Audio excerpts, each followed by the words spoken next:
Hello, good evening, good afternoon, good morning, or whatever time you like to listen to this. It is Do You Expect to Talk? I am not the host. I am Chris. I am the commentary host, I guess. And joining me as ever is... I completely forgot all your names there, sorry. it's David and Rebecca. Hartley.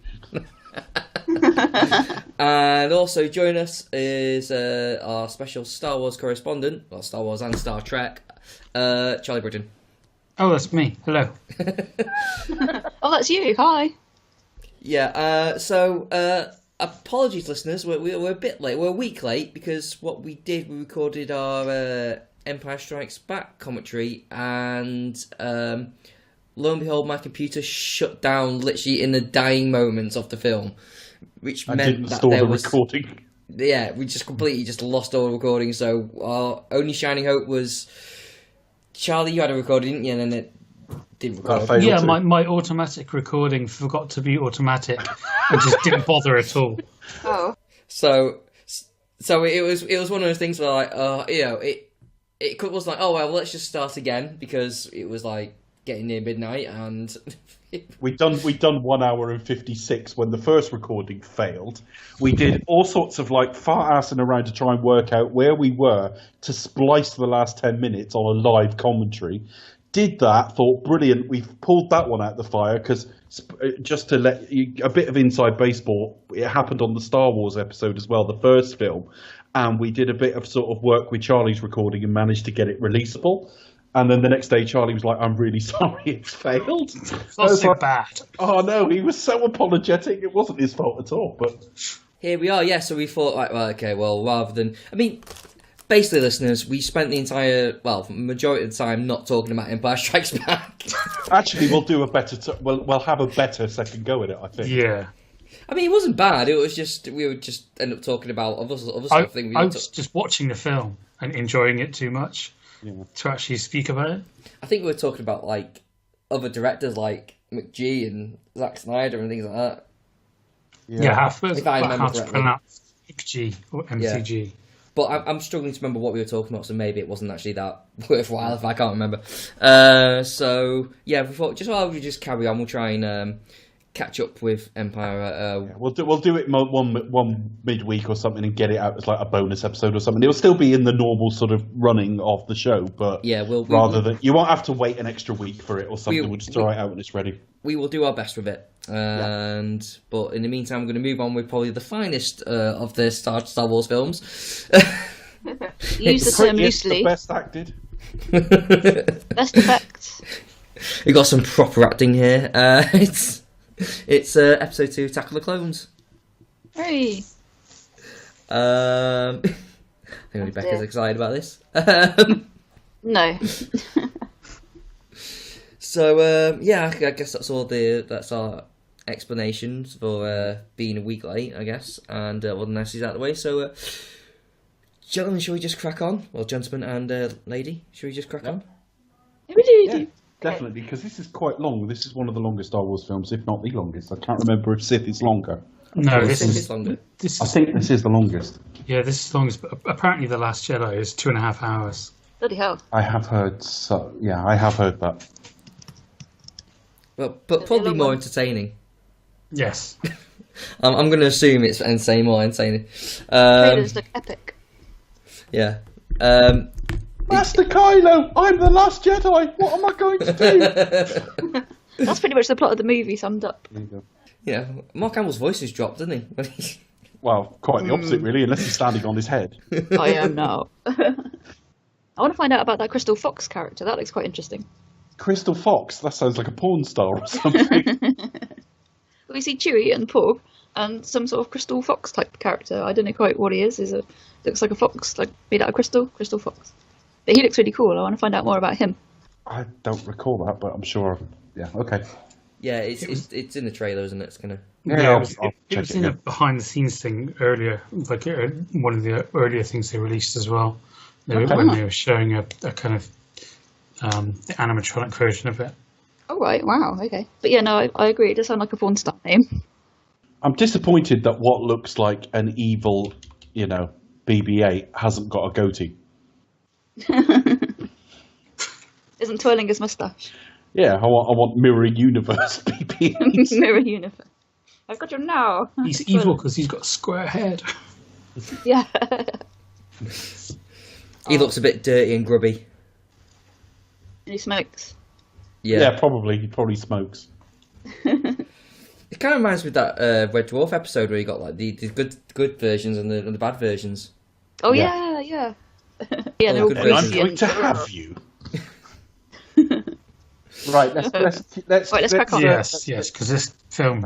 This is long. Yeah. So Yeah. enjoy, folks. We are on the play button, so I guess here we go. On the count of three, on three. 1, 2, and 3. Yeah.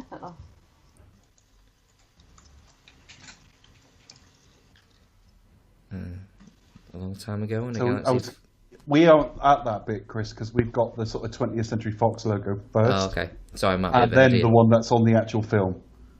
So we'll tell you when a long time ago in a galaxy far, Okay. far away comes up. You're always so far ahead of us. Sorry. That's because he's not watching a legal version, let's be honest. Oh, right.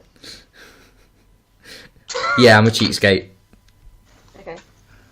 I love the fact that like I've that's got the breaking original news 20th to you. century logo. Okay, now we're on the Fox logo that goes with the film, the one that's in sort of letterboxed. Now I have the Lucasfilm logo. Well, you're obviously ahead of me. Now I'm on the Lucasfilm logo. Okay. I'll pause it for a little bit.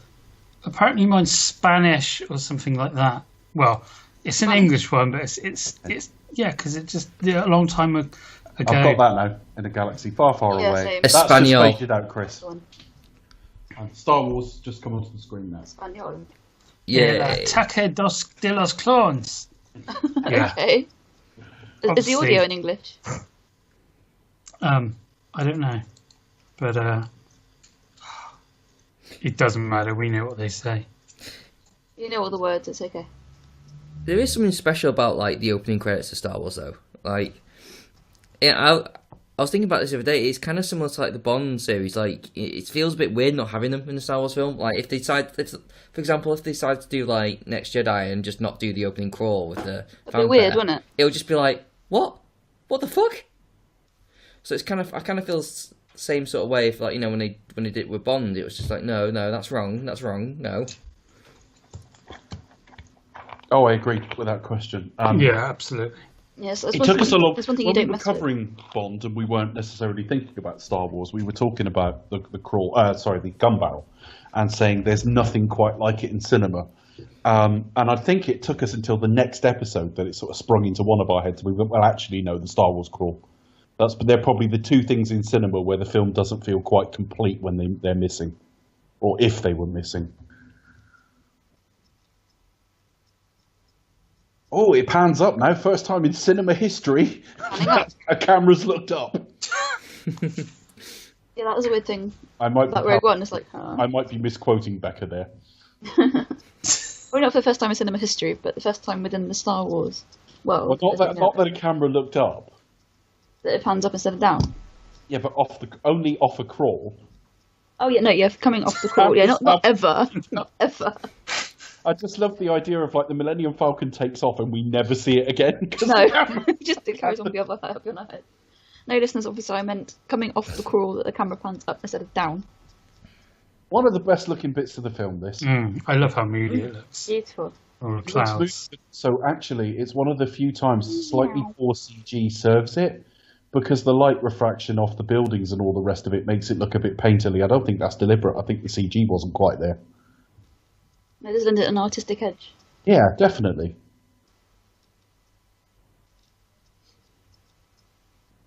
But it's a cool opening, though. It is a cool opening. That's quite a cool craft as well. It's all downhill from here. No. Well, they've got to walk down the ramp. Oh yeah. Beep boop, beep boop. Have they dropped them off? Oh, like I wonder that? who she is. I suspect someone completely unrelated, because that's the Queen. I love the fact right, they yeah. played the decoy like we're not aware of the concept again. Is this meant to be Keira Knightley's character? Or No, that's isn't it? Is it? No, it isn't Rose Byrne, is it? It's one of the other decoys. She's got more than Yeah. one decoy. all right. The one's Keira Knightley, the other one's Rose Byrne. But I Keira Knightley was failed in the you. first I'm one, sorry. wasn't It's like, how? Yeah, She was. Keira Knightley would have only been about 12 when they were filming that. she? Yeah. Natalie Portman was quite young. I love this. I failed you. Yeah. What were you supposed to do? A triple fucking Salco as you failed to. I'm sorry, I only got 5.8 for artistic impression there. I love the lingering look on her, like, it's sad. We don't even know who that is. It's like, so what? Yeah, it doesn't. There's no emotional, no loss to us. No.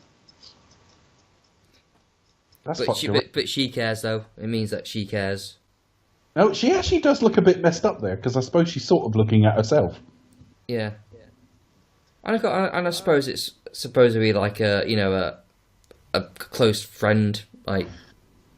Still, I'm glad we raced through that so we could get to some lengthy exposition. Explaining about all the separatism and how it risks. They've got to tell each other every detail. They all know that there's like a separatist thing going on and what it means, but they've got to explain it in excruciating detail for us. Or these Jedi Masters can't even figure out there's like a Sith Lord just talking to him. Oh no. At least he's got his chair. It's not quite the same as it ends up being, but foreshadowing.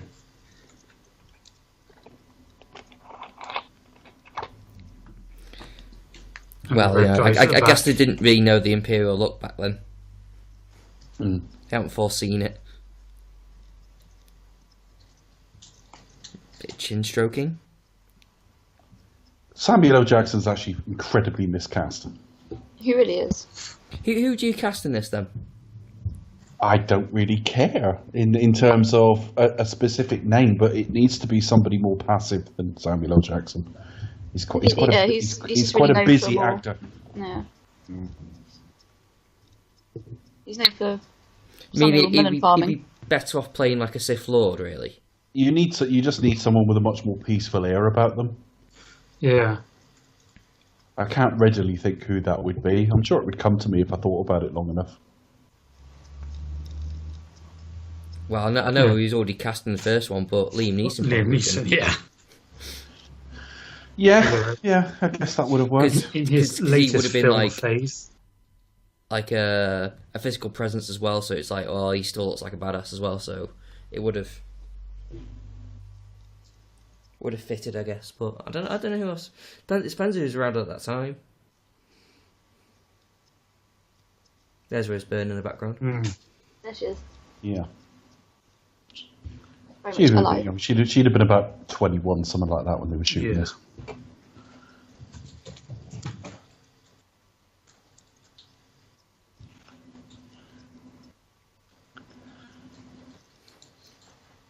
I just love looking at these random facial expressions they have to make.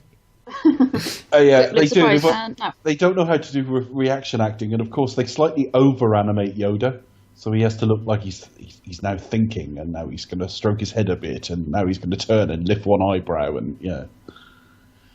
Oh god, there's 2 points in this film where Ewan's not good, and this is one of them. I'm afraid. Terrible. Is this the scene where they have a debate about whether it's right to have a foot massage? Yeah, they do. And it turns out Obi-Wan claims to be the fucking foot master. And it's not like eating her out or anything, but obviously a Pulp Fiction reference for those of you wondering what the hell we're talking. Now, I've never quite worked George Lucas out, only from the perspective of he's at once incredibly obstinate and really eager to please. Because he trolls his fans terribly, but there's no doubt Jar Jar's reduction, in part after the first one.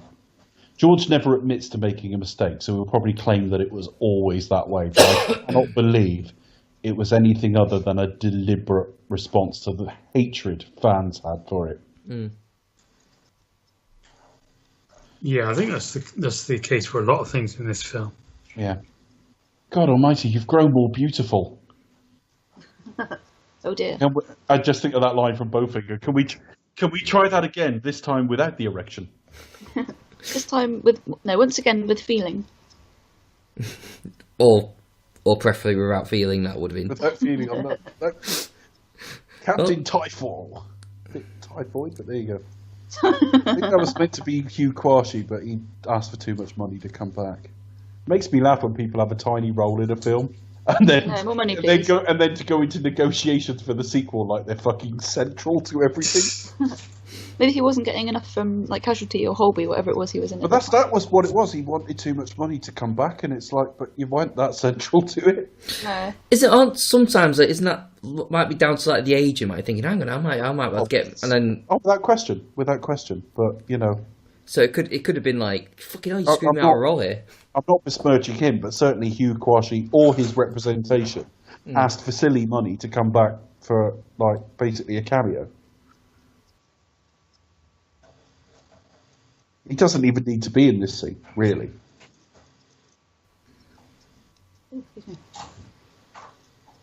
I can't believe how stiff everyone. I still can't believe how stiff everyone is in all their movements, and just look at it. It's so mannered. Everyone gets up at exactly the same time, and it's terrible. I guess it's like what time they're going for. Everyone's more sort of regal and possibly.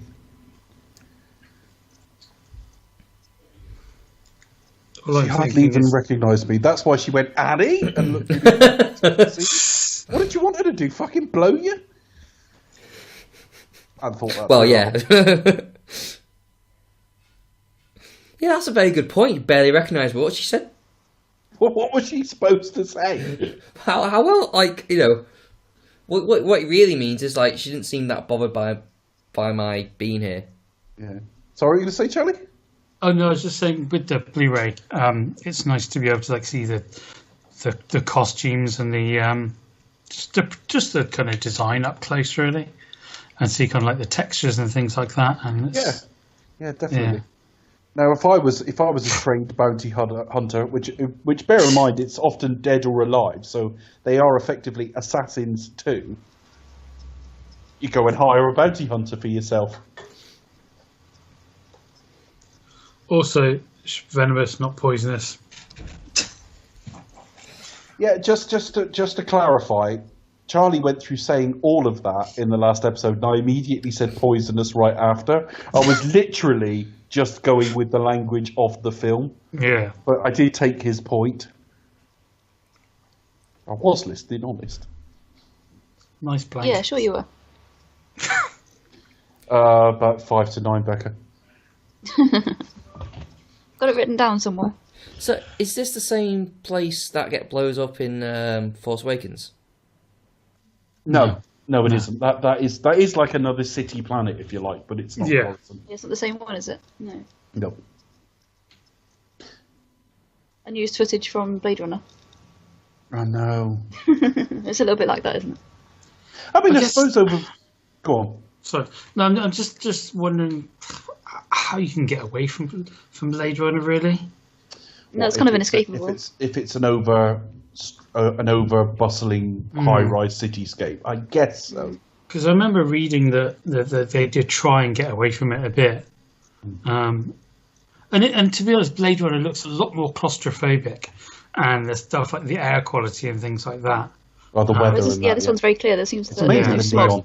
And it's mainly the use of neon, and also there are sort of, because they use non-English characters. It does remind you of that sort of Asian influence in exactly. Oh yeah. I don't know. Funny enough, if you watch Blade Runner, one of the buildings in Blade Runner is a model of the Millennium Falcon. Is it really? Yeah. What, the original Blade Runner? Yeah. Okay. So like when they first go to the police station at the beginning, and as they spin around it, next to the police station is this building that looks like a Millennium. It's basically, I'll look out for that. Someone got a Millennium Falcon model that they're working on and just painted it black and stuck some things on it. Awesome, I'll look out for that. It's available in 4K now as well, so I may pick that up. Yeah, I need to get that box set. Yeah. With the 9 different versions. 5, I think, on the version I had. And they're all available. You can't get the 5 in this country, or you can't on Blu-ray anyway. think You can on now. DVD. And you couldn't, so I basically imported that. You can now, can you? Yeah, because I saw it in HMV the other day. Oh, it's like a excellent. box set with a unicorn on the front. Yeah, that is a newer edition then, probably prompted by the new film. It's basically got theatrical, international, work print, directors, and final. Yeah. So that it's got the 4K. It includes the 4K in the box set. That's the final cut. Yeah. Right, looking at It's about 35 quid. That's all right. It is for what you get in there. Yeah, I guess. Yeah. Just look that up. I knew there was a new version of it. And that, and the extras. I mean, that documentary in itself is so good. What's that, about 3 hours? Yeah. Dangerous Days? Dangerous Days, yeah. And 4K, special edition Blu-ray collector's edition. Yeah. So three disc with 4 different versions of the film. Well, to be honest, if one of them was the work print, that's probably the one they've dropped. I'm pretty sure it has the work One print of the 5. as a bonus somewhere. It's got, hang on a second, theatrical... Hang on a minute.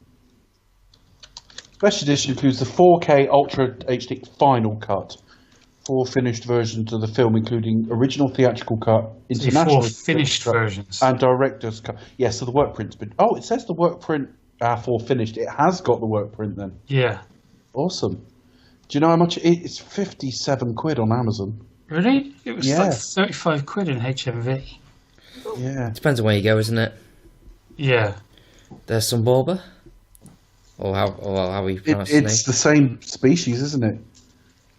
No, I think it's the same guy. It's like a lot of random. You've got certainly you can see a little bit of American graffiti in this. The cars are all very 1950s, and in fact, in episode 3, the car that and you got the American Diner, haven't you? Yeah, the speeder that Bail Organa picks Yoda up with is based on the Preston Tucker car from. Oh, okay. Yeah, he said that on the commentary. Because Lucas produced a film about Tucker, didn't he? Was it Coppola that directed it? Coppola directed it, yeah. But Bridges. obviously, that's right, yeah. If you think of the era the car was made as well, that's very much his era. And you see George Lucas in the pit lane at a lot of Formula One Grand Prix as well. He's very into cars and speed and stuff. Yeah. The problem with this scene is the Jedi look fairly indestructible unless a lightsaber hits them. So there's never any danger when they fall big distances and that. I never felt any tension during this, and even on first viewing, I was a bit bored. Well, I was just thinking that. I think, do you reckon Obi-Wan's like panicking there as he's falling? Or is he thinking, it's alright, Anakin can be in a bit? What makes me smile about it? Well, what makes me smile about it is, right, when he falls hundreds and, if not thousands of feet, in clear air with like fucking cars flying past him at close proximity, he's perfectly relaxed. But as soon as he's in the vehicle, because we've established he's a bit scared of flying, he's terrified again. So he's scared in that, but if he was falling at exactly the same speed, he'd be all right. And he's scared while probably one of the best pilots in the galaxy, all renowned, is driving, and he's still worried. Yeah, I know. But then I guess so. We're going to find out in a minute that he went completely the other way. Yeah, the other way. And he spends all the time bitching at him. It's like, great. I think it's meant to be bantery. Yeah. And we're supposed to be, it's supposed to be that sort of crackling wit and stuff, but he's not a good enough writer for that. I mean, it's better, like, in the next film, but with the banter between two. The next one's got a better first act. I mean, I'm not wildly in love with that, but I think they get the interplay better. Yeah, definitely. What I don't get is why does he just drive straight into it? He's like, oh, okay, I'll just fly over it. No, I'm going to drive straight through it. Yeah. No, it's fine. I think, again, because the editing's not great, it should be that they should be right behind him, so they don't have time to move. Yeah. But because the editing is just far too... George doesn't trust viewers, so he's got to show us, establish everything, and by the time you have that extra beat to establish where they are in relation to it, you've given them that escape time that they haven't taken.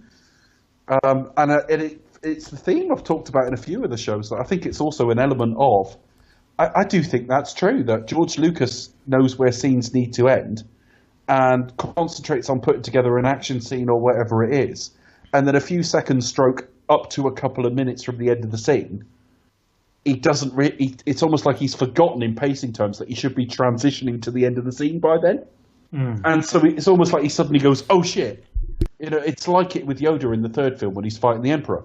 It's like, well, that's perfectly evenly matched until very suddenly it isn't. He went completely the other way. The wrong way. He's literally like the moaning wife, the stereotypical. Well, now you've done it. We're completely lost. I mean, really, he should be eating a box of chocolates and fucking the milkman, shouldn't he?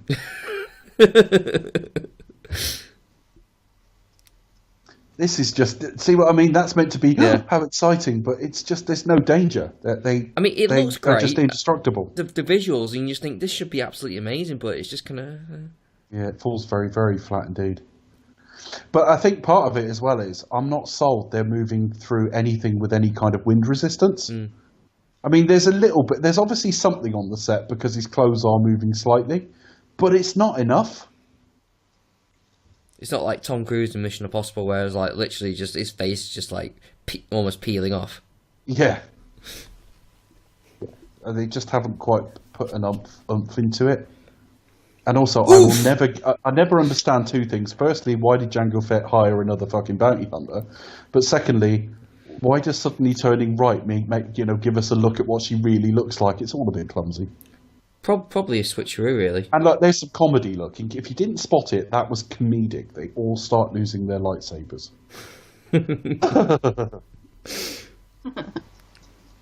Very true, very true.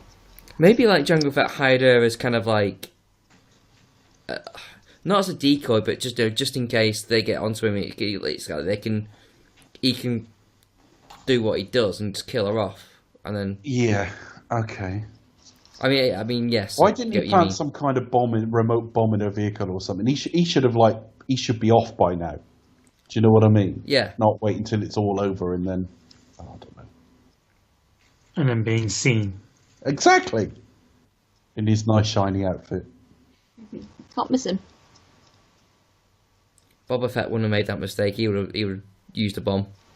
Well, the whole batten down. I mean, there's people wearing all sorts of different stuff there as well. So Boba Fett with what he wears, which is much the same, but the colour scheme. Quite striking, though.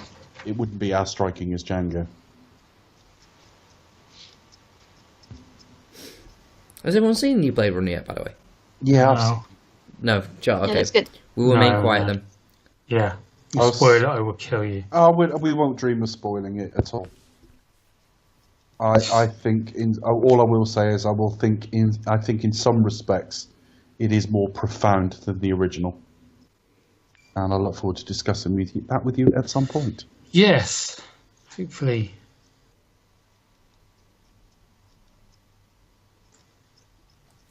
It's always such lectures. It's like it's when a parent start lecturing you. You've switched off by that point. It's like, yeah, I get it. I dropped the fucking thing. It was an accident.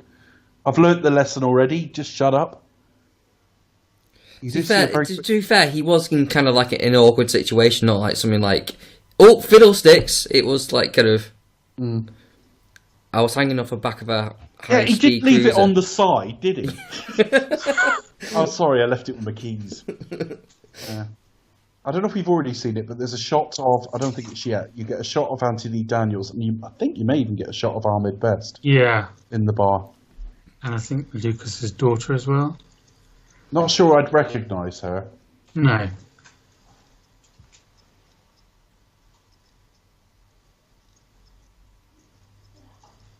There it is, Ahmed Best. She's with the purple with the Twi'lek. Oh yeah. I haven't seen Ahmed Best yet, unless I missed him, which is possible. The guy's just walked away from the bar after the cigarettes. Yeah, he missed him. I did miss him. Okay. Nope. When some action kicks off in a minute and the whole arm thing, that's when Yeah. I see Anthony Daniels, because he looks around a bit, sort of like, what was that? This sort of feels like busy work. It does a little bit. It's probably meant to be like world building, isn't it? Well, back at this point, IMAX was like a strict. It was like film back then, all IMAX, and it was a strict 2-hour limit. So the IMAX version of this cut like 23 minutes or something. Yeah. Probably a little bit less than that because they can probably leave off some of the credits or something. But there's Almond Best. I just saw him then. Oh yeah, there he is. But apparently, I've heard from a few different sources that version played so much better because they were forced to cut. He was forced to cut his darlings.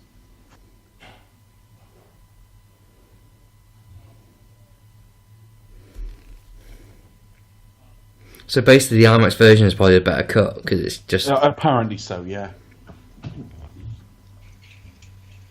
Tell us now. I love the fact that people at such great distances always manage to get like the poison to land right before the keyword. No. He's called. No, well, I say it straight away. Or Padme. It's always like those golden movie rules, like like doing Austin Powers, like I will never talk. 3 times, yeah. The other thing is, oh shit, 3 times. He does not trust his audience, right? She's just been shot in the neck and died instantly. That is clearly a toxic, and yet he has to say, "Toxic dart." Toxic darts. Toxic dart. But yeah, but it doesn't add anything to the script. It could have just been a bullet or some description. It doesn't matter, really. Can you well, no, because he does have to go and ask about it. But it could be a bullet. You know, where does this bullet get manufactured, I suppose? But, yeah, and maybe that'd be quite interesting because in a world where everything is... ray guns. Yeah, lasers and blasters and... I love that, though. All those Jedi in the room, including creatures that aren't even humanoid and probably wouldn't fancy humanoid women, and they've said, "Only teenager, you'll do." Also, the question: why didn't Jango Fett use something like a more high-powered laser that could have killed all 3 of them? I know. Exactly. For plot reasons. But it's the same as some of the Star Trek films we talked about and stuff. Whenever they hit anything written by Orsi and Kurtzman, whenever he gets to a plot difficulty he cannot explain, he just ignores it.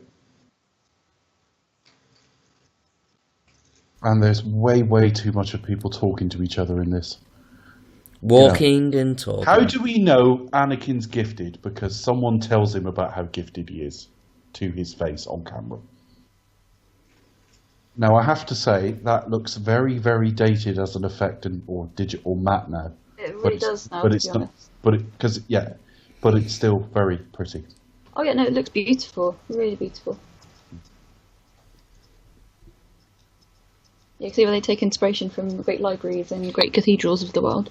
Is it me or are they just walking extremely slowly? Very slowly. It's like... Do you want them to walk like speed walkers, where it looks like they shit themselves? Yeah, or the Benny Hill music. I don't mean that, but I mean, like Daniel Craig was in the gun barrel. Quick, come on, you're just walking a bit too slow here. No, you're walking and talking, but you're probably right, but I've never really thought about it before. Oh, he's creepy as fuck in this scene. The number of times I've dreamt about he's being reflected because he's looking out the window. Yeah, you can always tell they're distracted because they are looking out the window. Do you know what? You could splice in the dialogue from Silence of the Lambs, and it wouldn't be out of keeping. No, that's true. If he suddenly said to her, "Now I can smell your cum," it would still be completely in keeping with the expressions on his face. So apparently the IMAX version was 117 minutes. 3 minutes under then. Yeah, and they cut the first meeting of Anakin and Padme.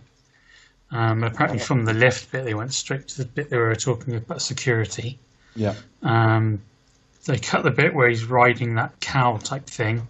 Oh, thank God for that. And when they meet the Queen and Naboo, and some of the bits in Palpatine's office were cut as well. So they still left in the bit where they had a meal of one pair and he talked about how grumpy Obi-Wan would have been. Apparently so. Yeah. Actual dialogue. I know. I'm really ahead of it. This is just so pathetic.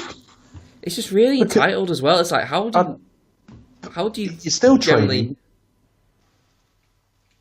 But, it's like teachers in life will teach by the law of averages people who are smarter than them. Doesn't mean they know more. But, teachers I went to school with who were reasonable students or who were taught by at school, they taught like real top graduates and stuff like that, people who were smarter than them. It doesn't mean they're inferior, but it's also the telling it to her. Now, it doesn't come off as a confidant. It comes off as telling anyone who'll fucking listen. Yeah. Here we go. It starts getting creepy now. Very creepy. Look at this. It's the smile, isn't it? It's the sort of stare and the smile. It's so creepy. The biting lip. It really Here is. we go. It's this. Yeah, it's this one. Turning Yeah, now. this one. Like, ooh. Ugh, shut up. Ooh. No, I don't want to date him, girls. He should be sort of heavy breathing there a bit. See, watching this without any audio as well, it just like, if you're watching this first time without any audio, you think, alright, well, he's sinister. You pay more attention to the facial features, don't you? I'd think, oh my god, they're sending him off with him. Oh god, you'd think if you knew nothing about Star Wars, you'd assume there was going to be some kind of incident, like he's going to rape her or something. Or like, he's like secretly plotting with Palpatine. Yeah.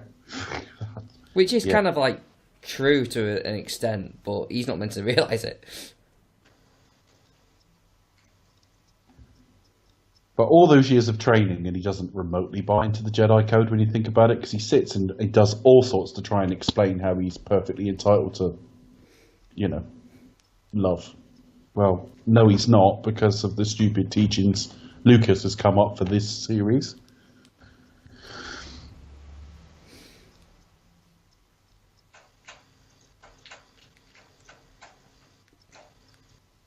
And shows ambition to be a dictator as well, which was also nice.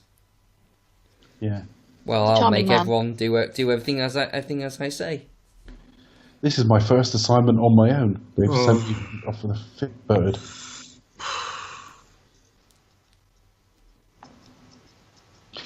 There's no unexpressed thoughts in this film at all. No. I'm hungry. Yes. I'm thirsty. Let's Okay. get some food. I'm feeling a bit confused. I have an upset Look, stomach. looked up again there. It's got a taste for it after the. Oh yeah, that's true. I think I might have diarrhea. And then this scene here got slaughtered in a lot of the reviews. It never really bothered me. The only bits are the CG isn't quite there when they No, hug. it just looks it a bit terrible. awkward. But all I do remember first viewing, just thinking, "Oh, that's a bit different," because it was instantly, obviously, a '50s diner. Down to Yeah, that, so it kind of takes you out of that role, but obviously it's escape. a callback to American Graffiti and the likes. So I thought it was unusual, but it didn't bother me. No. That looks terrible. Yeah. It just reminds you of that scene where Han walks around. He scratched his Jabba. ass as well. Ugh. I don't think I'd want to eat anything there, though. No, you might come out with diarrhea. Yeah, I mean, look at the state of this T-shirt for a start. Look.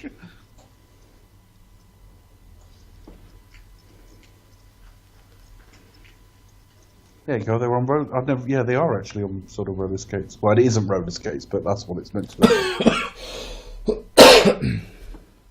Now, I know that when I need to know what something unusual, what some unusual piece of technology is, I try to find a short order cook.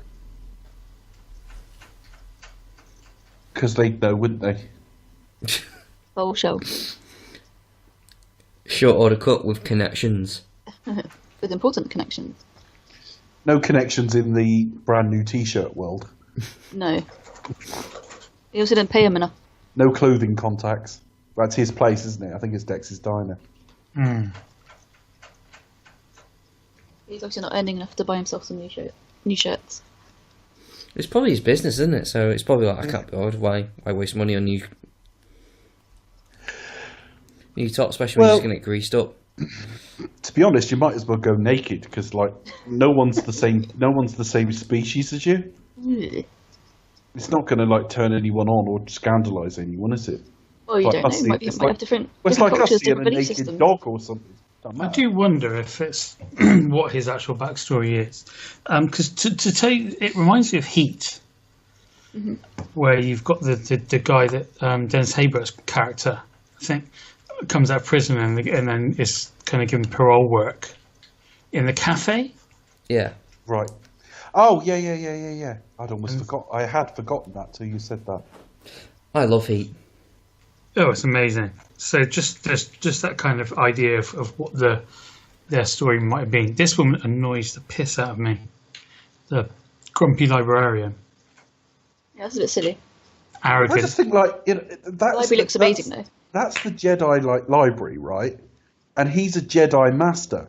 That's a bit like you working in a company and one of the directors comes over to ask you something, and you turn around and go, "What, you fucking stupid or something?" It's just like, no, that's not how you would Not how it happens. But it's a beautiful looking library though. It is. But I can't remember which library it's inspired by. I think I'm gonna say Trinity College. Yeah. Apparently, all those busts are supposed to be people that had left the Jedi Order, because originally there was a scene where one of them was Count Dooku. Oh, okay. And there was a scene. I think they did shoot it where, I don't know if it was one of these scenes where basically she kind of told him a bit about Count Dooku, and they had a chat about him and why, and that he had left the Order previously.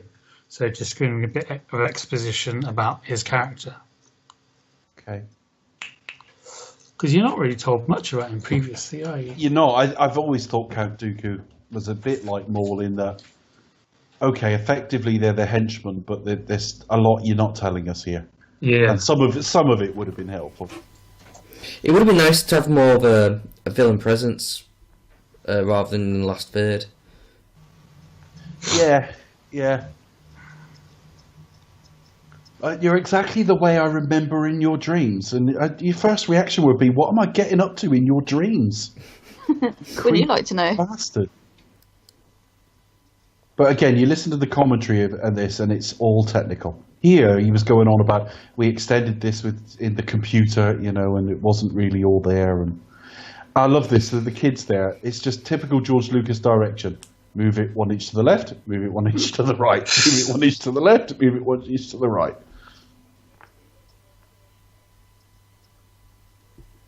But at least they varied them a bit.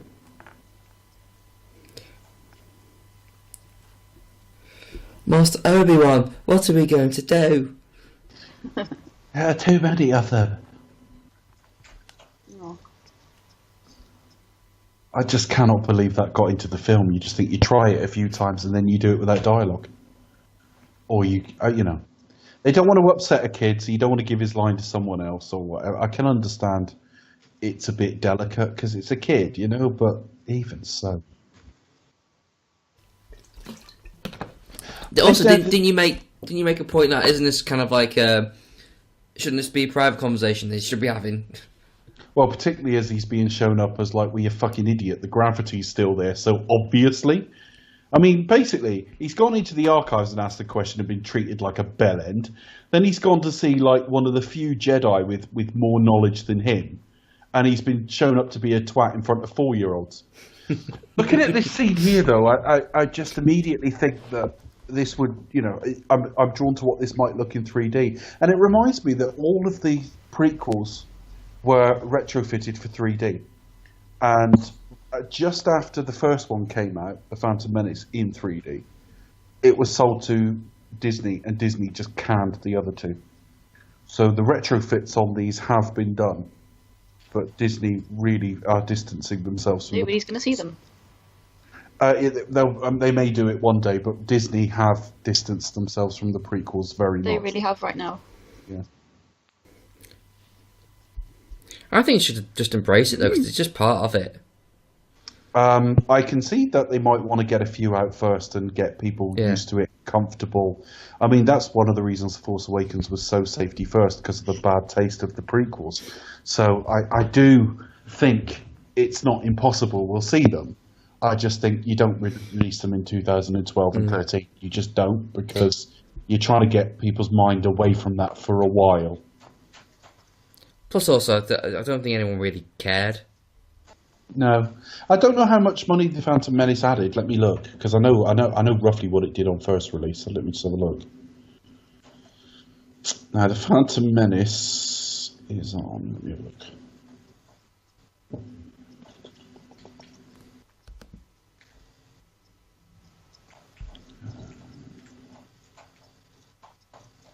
Okay. Oh, nice trip to Italy. The Phantom Menace worldwide has done 1,027 million.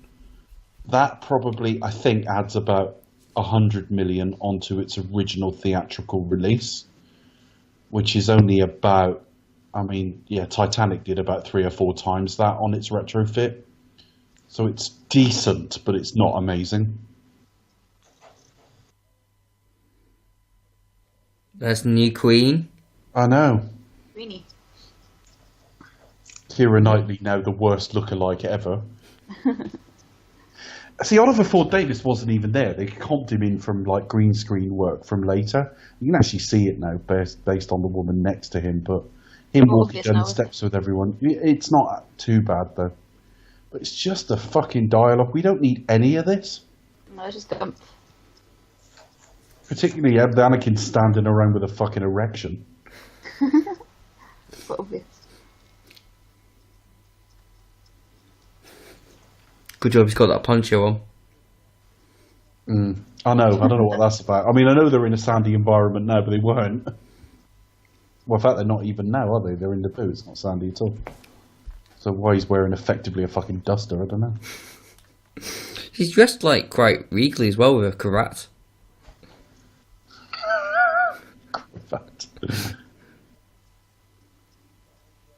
His face there, it's just like, that would just be you petulant twat. He hasn't said anything except from sorry milady, he backtracked, but it was just like, you can tell this guy's just got serious attitude problems and like anger management issues and is stunningly immature, and it's just like, we didn't have this in the first few films, that like you've got to go, well, how come they can't see that?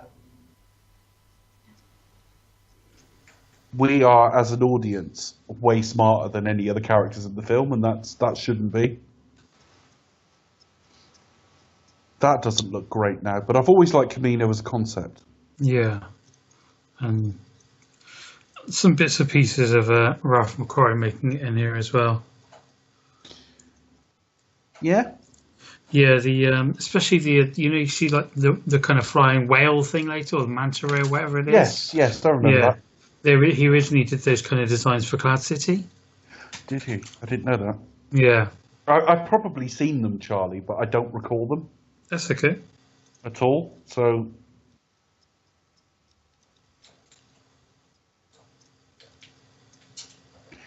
I like the fact that they've deliberately drive the Caminoans, or whatever they're called, to be like very peaceful and calm and flowing, and their job is creating armies. Yeah, that's it. They kind of like they should be doing yoga, or I know. they're creating. They should be They should be like cloning vegans. Yeah. You know what I mean? It's like the that episode of the X-Files of the Simpsons where like Mulder and Scully come to visit, and then obviously they find like this Mr. Burns infected with radiation, and he emerges out of the woods going, "I bring you peace," and "I bring you love," and that's what he looks like. Yeah. I guess basically they look like Mr. Burns from the episode. Anyway, sorry, Charlie. No, sorry. One thing that I always felt Star Wars kind of did over Star Trek was make aliens that weren't just humanoid. I guess because they always did have kind of vaguely the budget. Yes.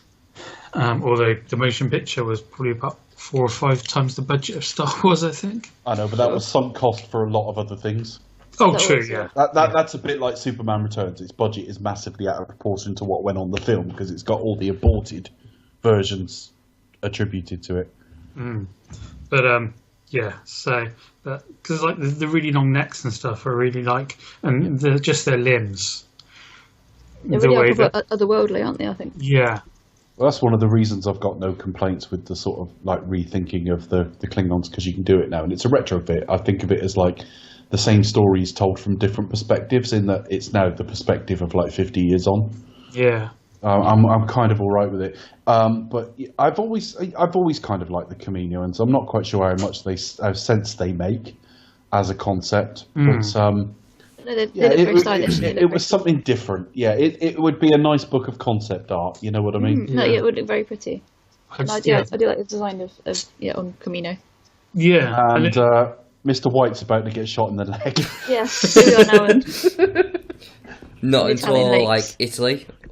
Right, it was almost the same shot. I'm sure it pretty much was. That's the same shot. I'm sure it is. Now, if you've got a horny teenager and you want to remind him that it's all about business and the work, put on a nice flowing, slightly see-through dress with the backless. Yeah. These are top tips. And then stand on the most romantic place. I'm a senator and you're a Jedi. How is it that she's a senator now? She's got no queenly duties, none of that stuff, but she still changes her bloody outfit every scene. Because she can. It's a woman's prerogative. Can you imagine that at Prime Minister's questions? If, like, every time May got up, she was wearing something else, ever more outlandish. The hair was styled in a slightly different way. I know. It's just like, that's not the way it works, surely. I don't know. It's just the idea of Theresa May having different outfits is kind of yeah. A low-cut top. Have you seen her wardrobe? I have seen her in a low-cut top before. Yeah, so have I, actually. Very drunk, if I remember. Oh, dear. I haven't. I'm not going to look it up, though. I was going to say, you sound disappointed, Chris. You did. No, I was just joyful that I haven't seen it, so... Right. Oh, dear. And effectively, that's like an MP kissing a a Secret Service detail. Shouldn't be done. And he got her to that stage with a bit of sand banter. Yeah. See, none of this was earned. None of this thought, alright, he's really charmed her. She's really falling for him. You can sense that. You don't get any of that, do you? They need to be. Yeah. What were you going to say, Charlie? I was just going to say, did you hear about Manafort, his password? Oh, God, yeah. It was something 007. 007. Yeah.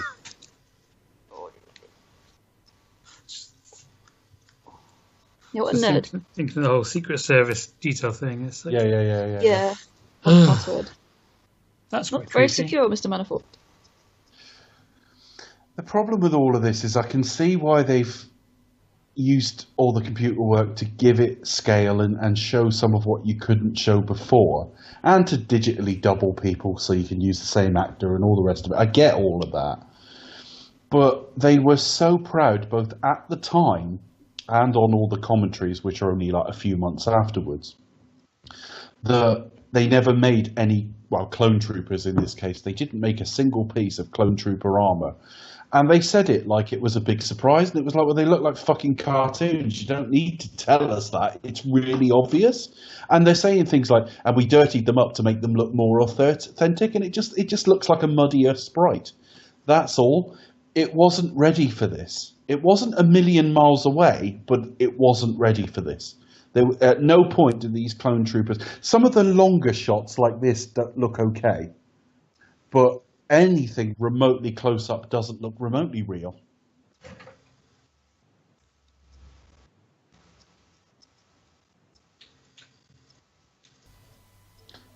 And I'm not quite sure what all this is as well. What are they actually doing there? Just marching. Well, they seem to be getting onto some craft. For what? They haven't been deployed. There's been no vote to officially okay them. I like the fact that they're avoiding anywhere that might be conceivably romantic. They're young. They're in love. They're being left to their own devices. I know. So they're having a picnic. I love her flirting. So talking about some hot bloke she used to fancy. She changed her outfit again. Yes. Yes. I quite like her dress. Yeah, the Sure about the costumes headgear. are really Some of them good. are Actually. quite The nice. costumes are lovely. And the only thing that they have done as a sort of design philosophy is what she wears.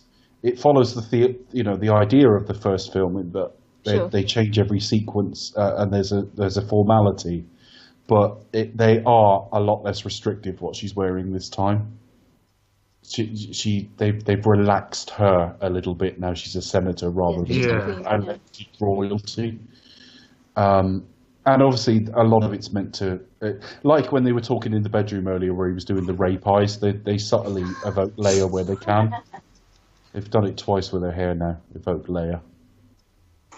Well, anyway, if it works. Oh shit! I've gone too far. I'm joking.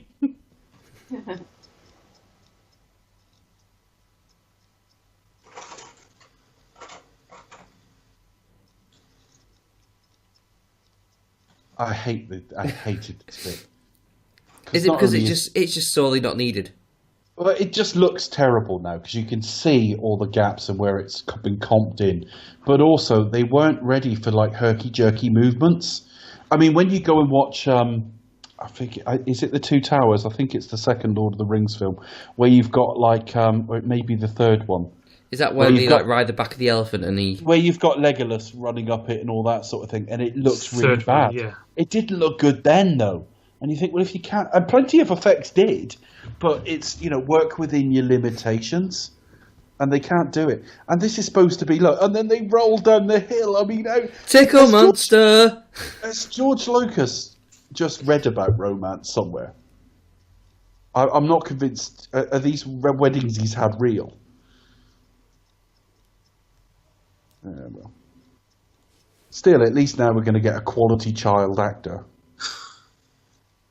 I'll never blame the kid. I really won't. It's not the kid's fault, but what George Lucas is willing to accept is embarrassing. I'd have cut this kid right out of this. Look at this. Yep. Yep. Sure. His direction was like, have an attitude. It's just bad. Just be moody and kind of...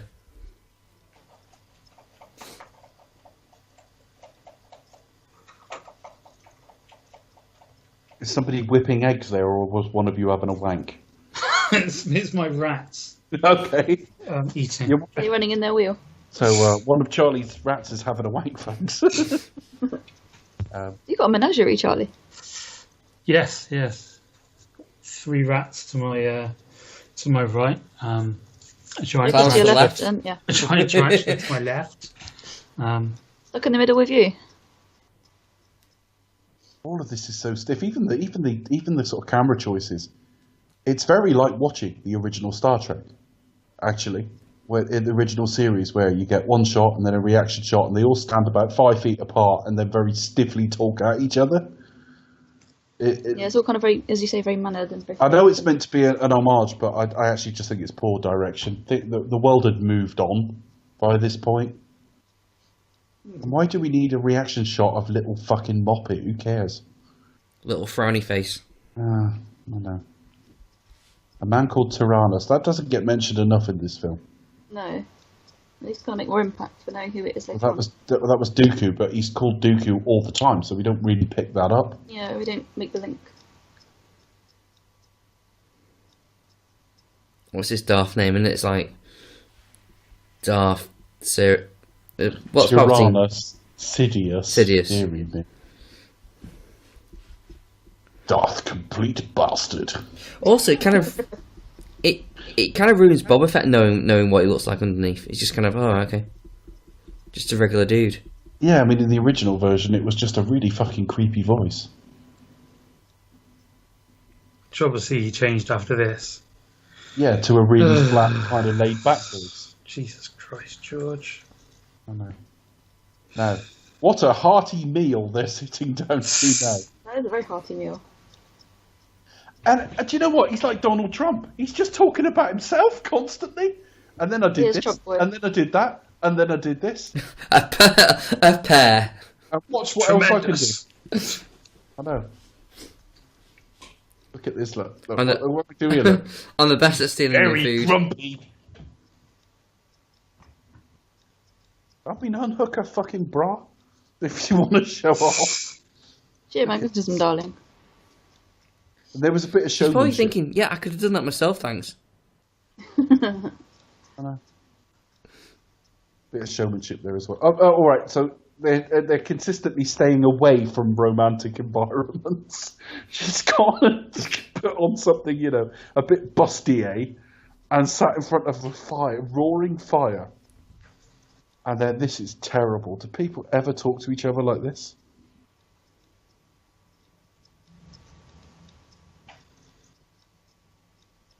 Oh, he's doing the Pierce Brosnan eyes there, look. Slightly narrow them. The closer I get to you, the worse it gets. Or just move further away then. Or maybe you shouldn't be living here. Well, maybe you shouldn't be living here!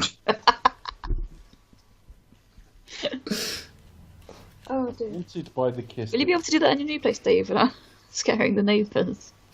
Fuck 'em. You have to let them know. By the way, our podcast monster. Tormenting me.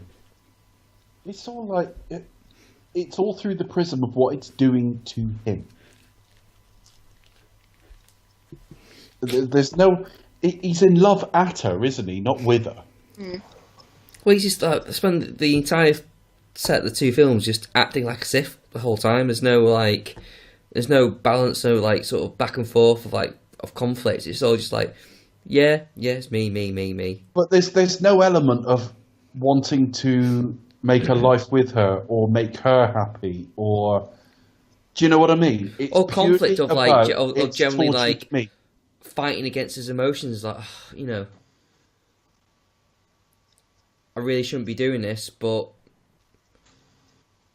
yeah, I love just it. You know, there's no this like conflict. no within compromise, himself. no like, you know, just let me put the tip in.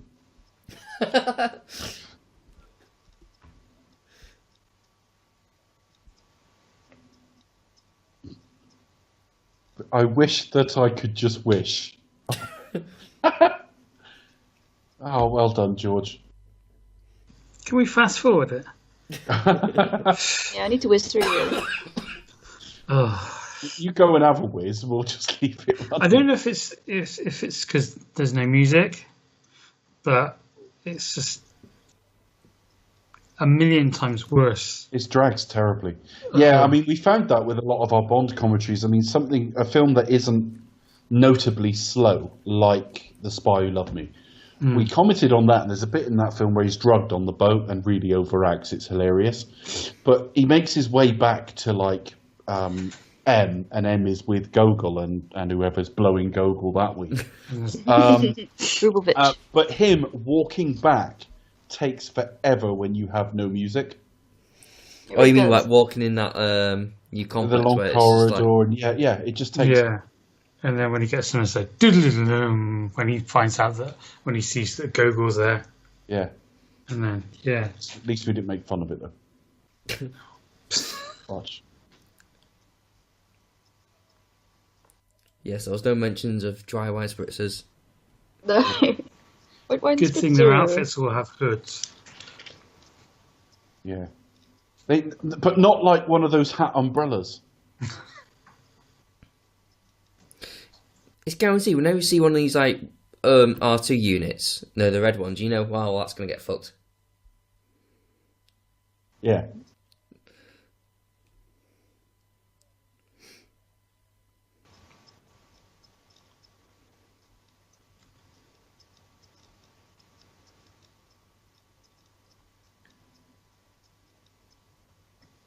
I love the idea of this, but I love the idea that they just sit in a room with these sort of slats on the window meditating all day. It's very 80s, isn't it?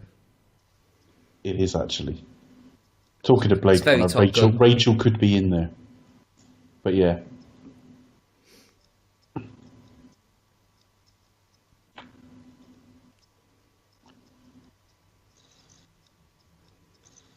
There is a lot of talking. Laura talking. It's really, it's bad. That's not. They just stand around and George doesn't know how to get plots across, really, and he does make it look like he does make it feel like. I mean, everything he ever says in interviews makes me think that dialogue's an inconvenience to him, and actually, it totally comes off that way.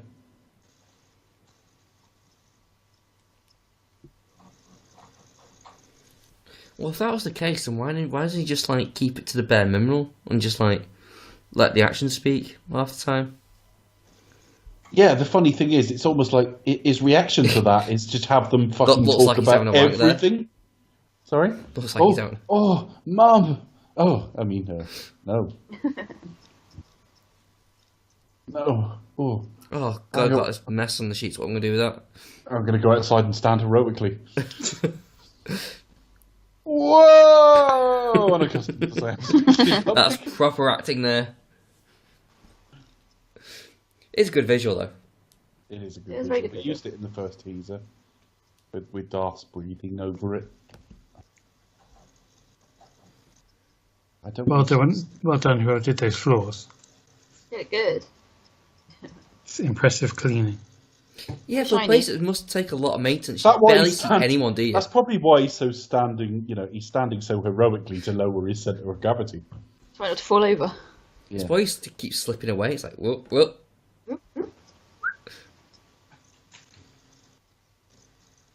Yeah, you never see anyone doing any maintenance at all.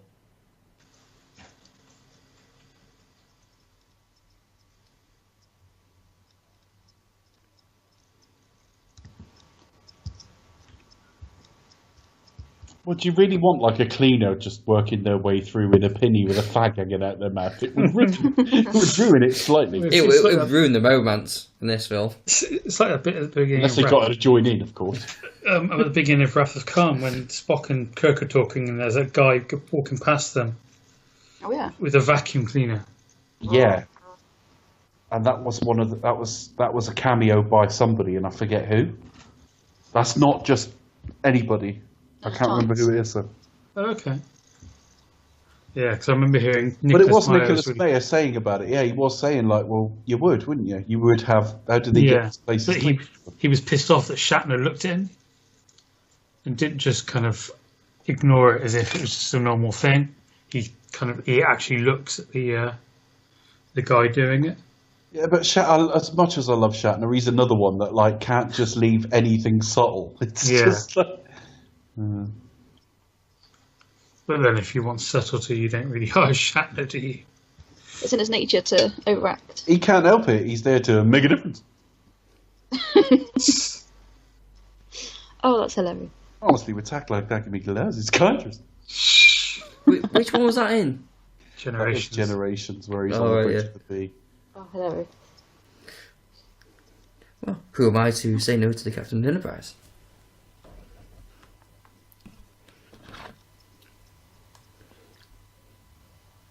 I think Simpsons spoof is quite funny because he's changing his position every 5 seconds. He's like, Was that The Simpsons? I thought that was Family Guy.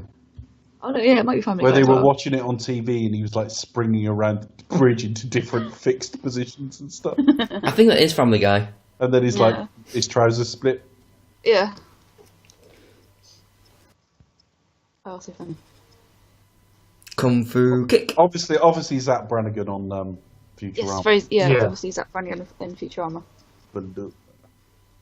Nice. Oh. That was meant to be voiced by Phil Hartman, wasn't it? It Yeah. was, indeed. He died just before they were about to do it.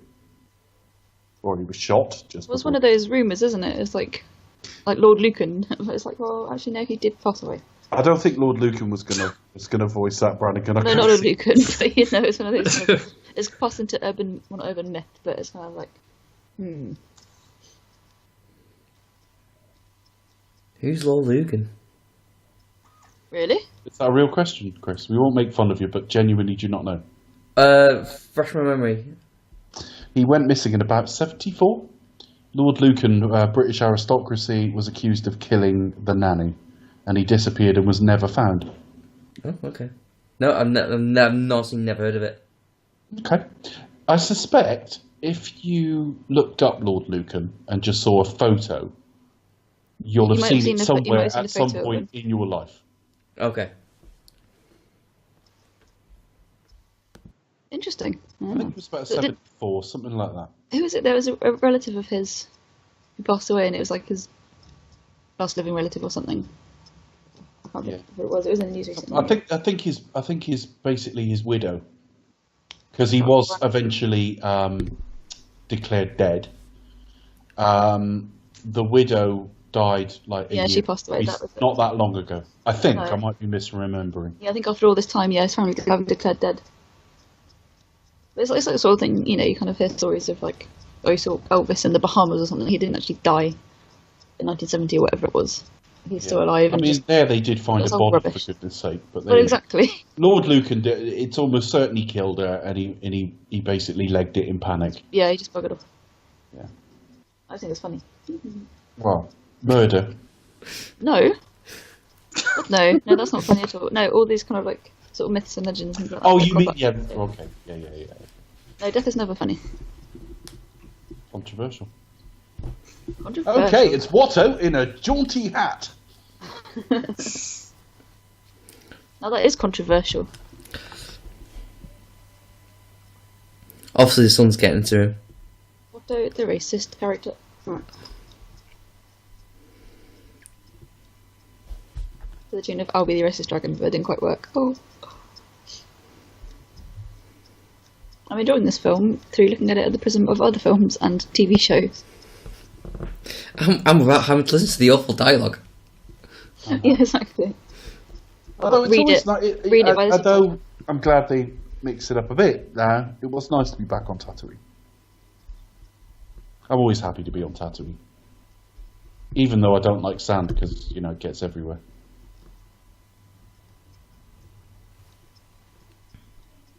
They could have got there a lot quicker though, really, for the sake of plot. Yeah. But he had to, eat a pear and stand heroically. It wasn't the pear he was hoping to eat. You have to spend about half an hour just doing nothing and talking about the feelings. Yeah.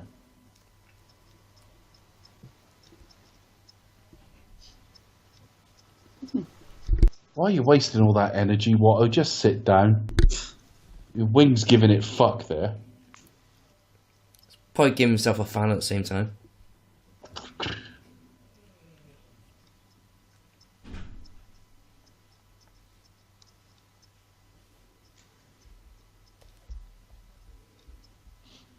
And it's too long. It's supposed to be a little sort of cameo, if you like, from the character from last time. And some indication that she's been sold on. You can do that in under a minute. But they've all got to stand around stiffly fucking talking at each other. Why can't you just use the Force? Jesus. Yeah. Didn't the Force not work on Watto? Didn't Liam Neeson try it? No, but I mean to try and find her. No, yeah, I got what you meant. If he can sense from fucking Naboo that there's something wrong. Yeah, and then he gets there and it's like, fucking no idea where she is. Yeah, let's go and see that guy. You're now a couple of miles away and you got no fucking idea.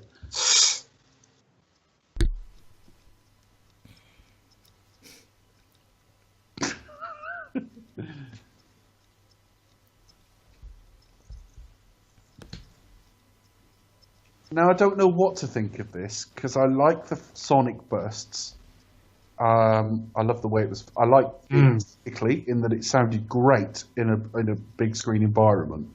But I like it visually and as a concept. But I always think it's very risky reminding us of better films. Yeah. And yes, I know about rhyming and all the rest, and I know it's a second chapter, but there's plenty of Star Wars you can rhyme with. Not necessarily a really iconic bit. Oh, you mean the asteroid field and that kind of? Yes. I mean, even down to the music, I can always hear that in my head. The asteroid field is something I've never forgotten.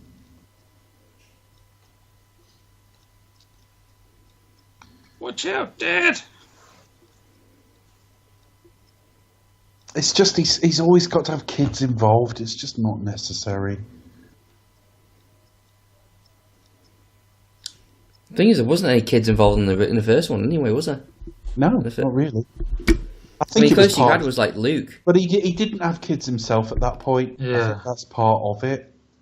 But it's almost, and again, I don't mean in any kind of sexual way. I really, really don't. But it's almost like he fetishizes children now. Not in a sexual way, but he's just obsessed with having kids involved and things from kids' perspective. And it went right the way back to Last Crusade. He wanted the young Indy section of that film to be Indy as a little kid. And, you know, it was Spielberg who pushed it more towards teens. And Spielberg's no stranger to working with young children. But he's like the opposite of George, isn't he? What, in that he's very good at it? Yeah. Yeah, he is. I mean, I think that's one of the things I think I can say positive about J.J. Abrams. That's one of the things when I watched Super 8 that I thought, not only does this look like Spielberg, but he shares that gift for getting really good performances out of younger people. George just doesn't have it. It's a line to be said, and it needs to be said by a kid. So, kid, can you say that line? Right, brilliant, that's it. I think it's just like, I say, like a tin ear for it as well. I mean, there's one thing for giving the line to the kid, but... You're saying the right words, and you're looking in the right direction, so that must be fine. Yeah, and again, didn't anyone else... What was Rick McCallum doing when these kids were giving these performances? I don't know. Or just anyone. I don't know. And he often talked quite openly about how he wanted to do what he wanted to do, and he liked not being told what to do. And I get all of that, but why are you even hiring producers then, really? Yeah. And the thing is, we see him in that documentary at the beginning. We see him have a screening and take opinions from Frank Marshall and others. So it's not like he was allergic to it. It's just ultimately he had final cut, and he was quite happy to choose whatever he was happy to choose. And yet the sequence at the end of this film where Yoda says you've begun the Clone War has, he put the fucking guy who animated that through hell getting it the way he wanted, and yet a child actor comes out and basically goes, "What are you going to do?" and he just accepts it. You just think, well, the disparate nature of what he's willing to accept is unbelievable, and his lowest standard is reserved for humans. You know, as soon as it's animated, he's all over that shit.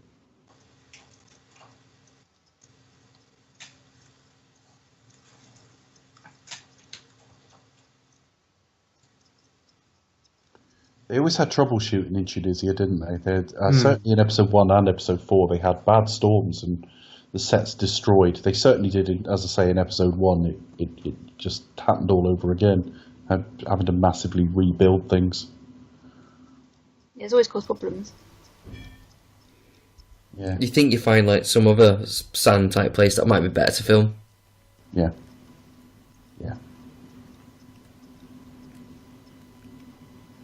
Like Margate.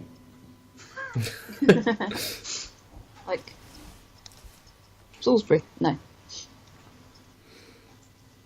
No. I always wonder what the security for that place must be like. I mean,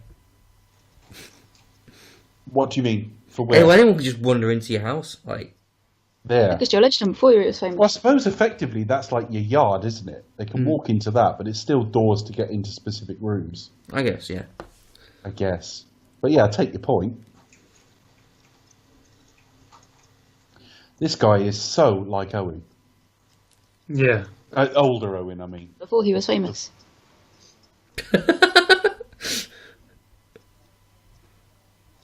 Mark Owen. From Yeah, everyone knew Owen the farmer. Yep. Couldn't get the away way that from him. woman's going to age is... No, it's Joe Legend before he was famous. Well, before he was famous over here, he's obviously famous in his home country. Gosh, no, it's been at least 2 minutes since we've had a really stiff fucking conversation. Time for another one. I do. I mean, just look at Hayden Christian. He just looks like someone who's just breathing with anger.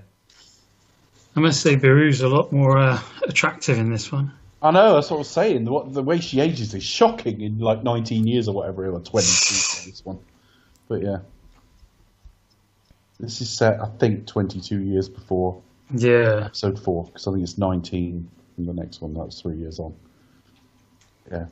And she's going to age from about, I don't know, 22 to 60 in that time. And 60 is generous.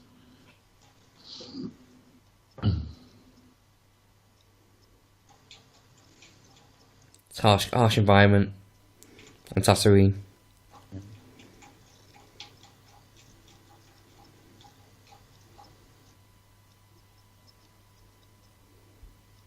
This was deliberately meant to look like Darth Vader. There. Mm. It's okay, I suppose. Can't get that excited about it.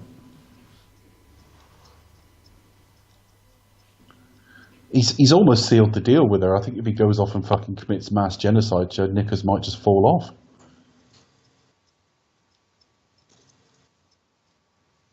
I won't be long. Sleep tight. Fucking dialogue. He's off to find his mortally wounded mother. And kill a bunch of sand people. And it's like, see you later, Geo. Hate this sequence. That looks like a fucking video game. It's awful. That does look very cheesy. That was very moody there. Well. And I think it was the voiceover about him talking about being the most powerful Jedi ever. Played over that little bit. Rebel without a clue. Mm. Yeah.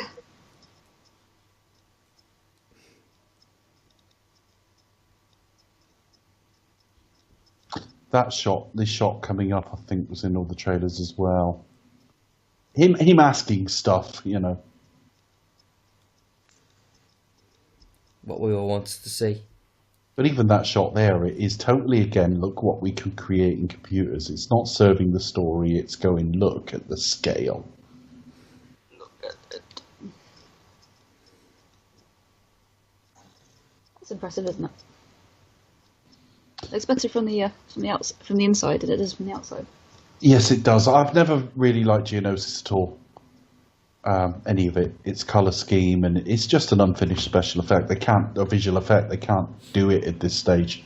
But whenever you've got set design, albeit heavily extended with CG, you can actually see some really good visual inventiveness in it.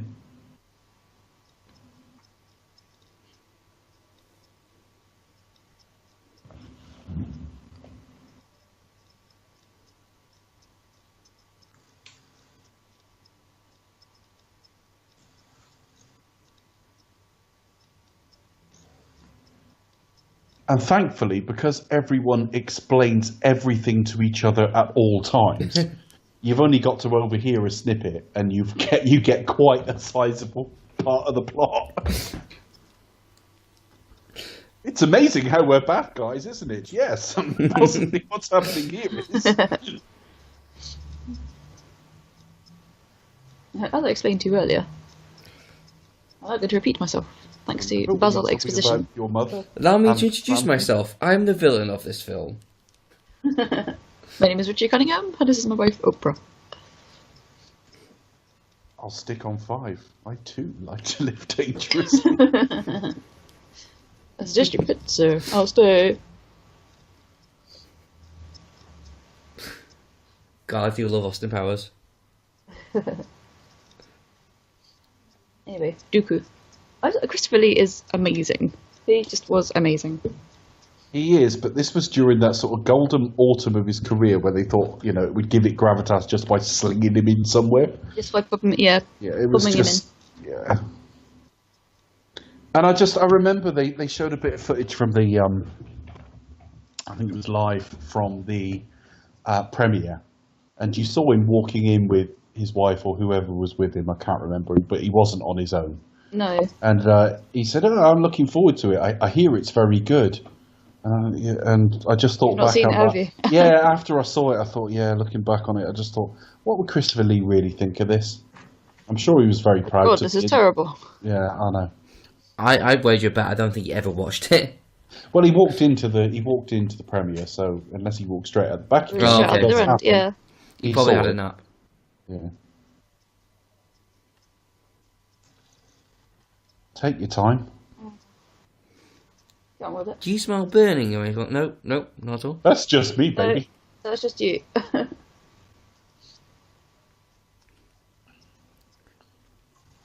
Do you ever think So like he- the Family Guy so should ever do the basically- spoofs of these? Basically, he's like a mixture of long and short wave radio. In that, when he was thousands of miles away, he could detect her, and when he's right outside the tent, he can detect her. But a couple of miles away, no chance. No, rubbish. Interesting analogy. Aneology? I don't know. You look so handsome. I look pissed off and murderous and a bit rapey most of the time, though. Oh, my grown-up son. Again, George Lucas. Yes, we know he's grown up. Would you say that? I bet you've sprouted pubes, too. Taking a sip of water when she said that, it's gone everywhere. Now I am complete. Yeah, all right, so we've got to explain why you're about to suddenly die. I can die now. Yes, I can die. She should have said that. Die in I peace. can die now. Stay with me, Mom. We need to dub this, it'll be so funny. I'm happy to redub one of these. That would be a good laugh. Groaning. Groaning. I'm dying of a complete heart. It's in her You head die of a rather broken than heart, but you don't die of a complete heart, do you? Complete heart failure.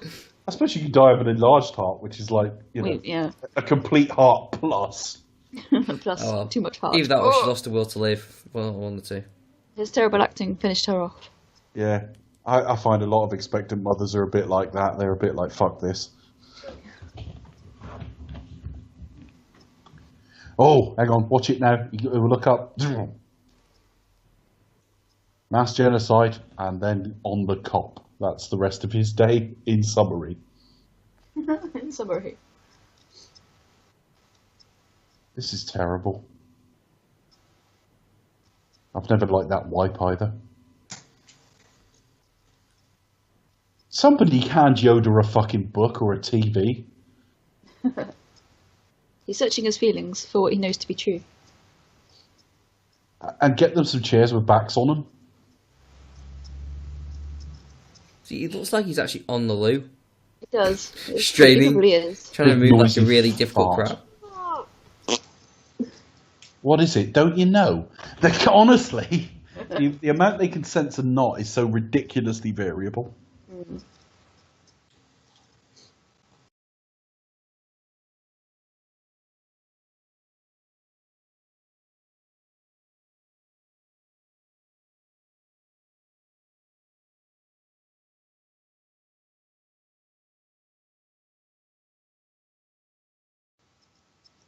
Sounds like you're actually using one of those old-fashioned telephones where you have to dial the number with like a ring dial, like 1, 2, dee. Should be like Majesty's. He should pop into a post office. Again, that's a droid. You don't need to like share your every fucking thought process with him. Is it Obi-Wan or Jesus in this film? Obi-Wan. He does look a bit like Jesus.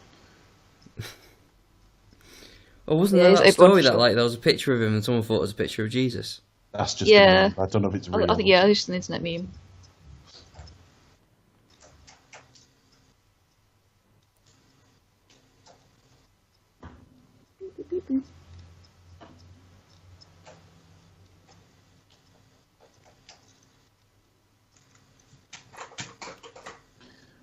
Everything takes so fucking long. Get on with it. Basically, he needs to ring somewhere, and he works out that Anakin isn't where he thought Anakin was. That took about 3 or 4 minutes. Tension. Were you tense? No.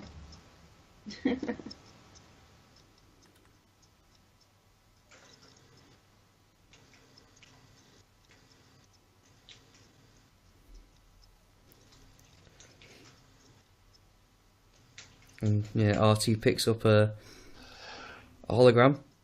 Though you would have thought it would just pick up like a message himself, really. Yeah. I like the fact he managed to mummify her before he brought her back.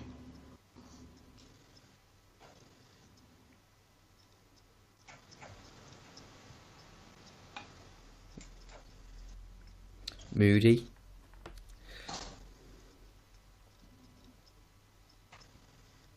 It's meant to be dark and mysterious, isn't it? And he's missed slightly. That doesn't seem like a good edit there. Like walking in with the body and then he's obviously some time's passed now and he's fixing stuff. And he wants to have a wine. Some blue milk. Some blue milk in the set we'll see Luke on years later.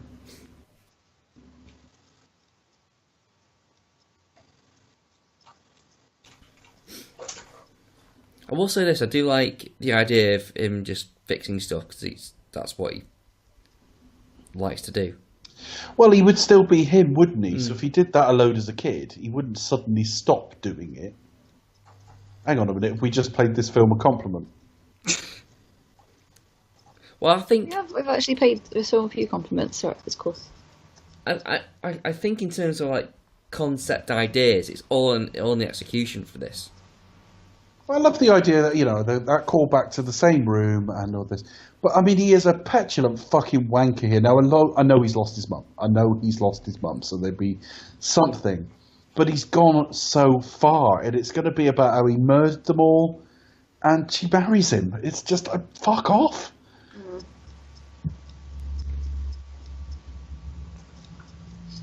It's because George Lucas doesn't know how to move from one thing to another. It's just a range of things that has to happen. It's an and then script, It's literally like a box and then, yeah. Exactly. And then. Well, it's not been earned though, is it really? No. Like, to me, this should be like a romance that builds up towards the end. So, like, literally, they essentially get together in the last third. Yeah. But they get it right pretty much. But it's unbearable. Even the way his facial muscles move is unbearable. And I think it's because he's trying to contort himself into that speech pattern.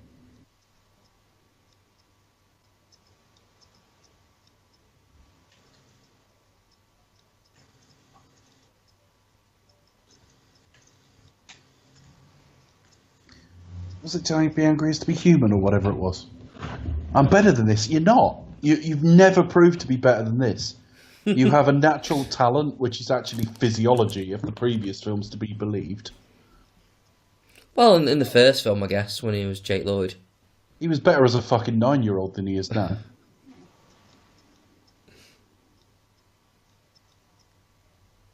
Yeah. He's really better in that film. Was it Shattered Glass? Oh, he's much better in Shattered Glass. He's really quite charming in that.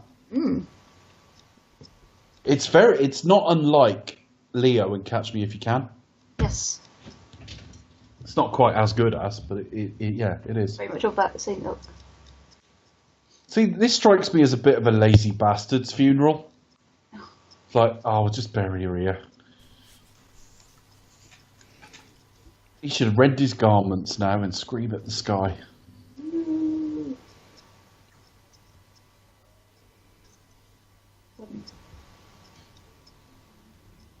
Why?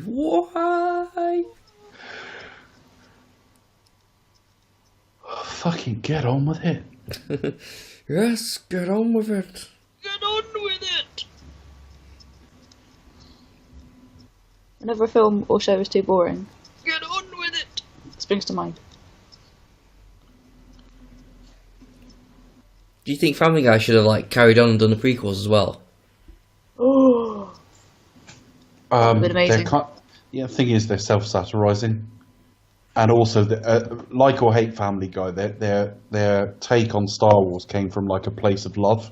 I think the prequels would just be it's shooting at an open goal. Yeah. It kind of works all right with Robot Chicken because it's just isolated sketches and little bits. It's out of context. Yeah. Let me press this button. Did they do 3 in Robot Chickens on the Star Wars? I've seen 3. I don't know if there were any more after that. I think they did 3, yeah. Yeah, that rings a bell. I still think the best one was the first one, though, Robot Chicken. So funny. I can't ever imagine them relaxing and enjoying a pint together, these lot. They all stand round. A nice glass of blue milk.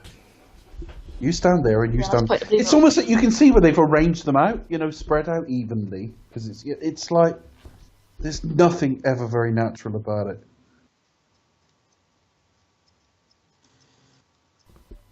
That's so formulaic as well.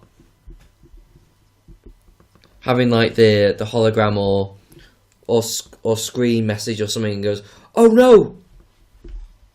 and then like having to fight something off camera. Yeah, You know what it reminds me of? Run for it, Marty! Oh yeah, there's a little bit like that. They found me. I don't know how, but they found me. Run for it, Marty! Coming soon. Christopher Lloyd turned 79 the other day. Wow. He still does cons and things like that. He's a legend. Oh, I'm going to be very positive about those films. Yeah, I can't wait. Not without criticism, but I'll be very, very positive, and I do think the first one is virtually perfect. So I haven't seen them in a long, long time, for like the last few years. Third one, I remember not being so keen on, but I'm looking forward to seeing that again, certainly.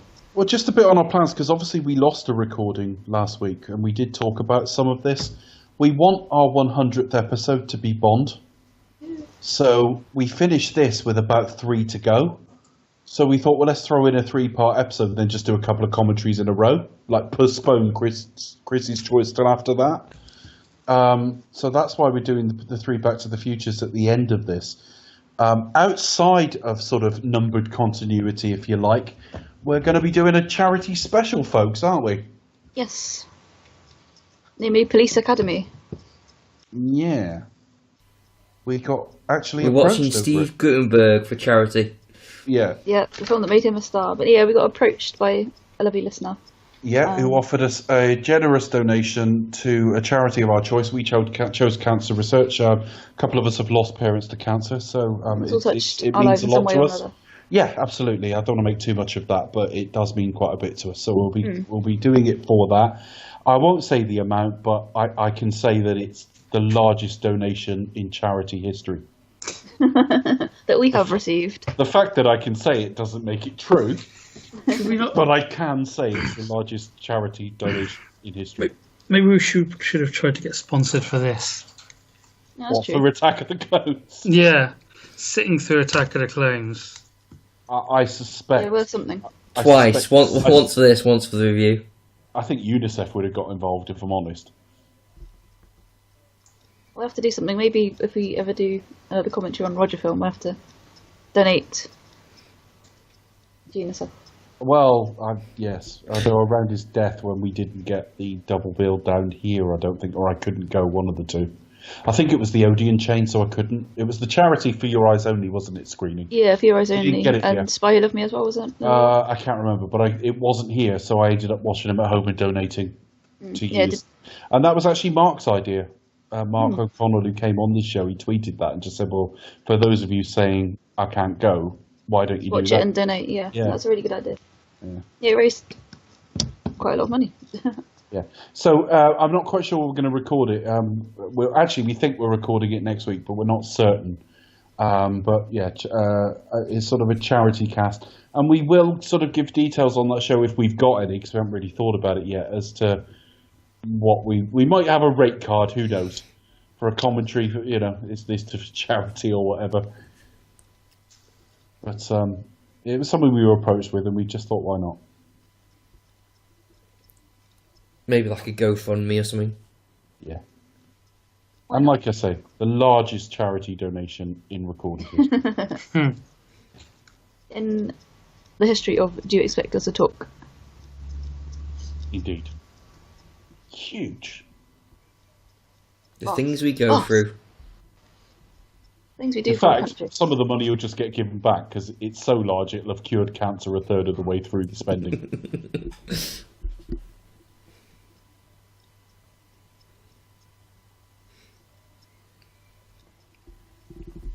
Yes, we'll all be given medals for doing it. Yeah. Except Charlie, because his avatar on Skype at the moment is Chewie. Screw you. Oh. Poor Chewie. Oh no. You probably got an extra special one, but it was too big.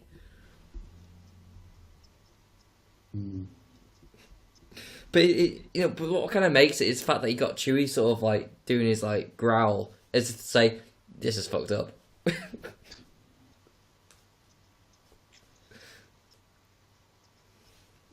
Could have been worse. He could have been sort of chained up outside like a dog. Oh, this is so full.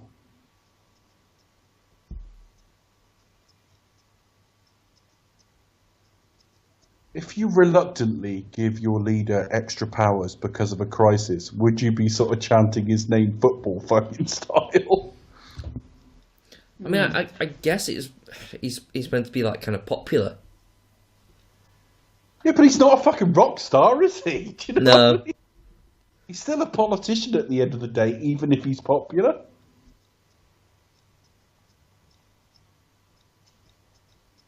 Just George, he never thinks about any of this stuff.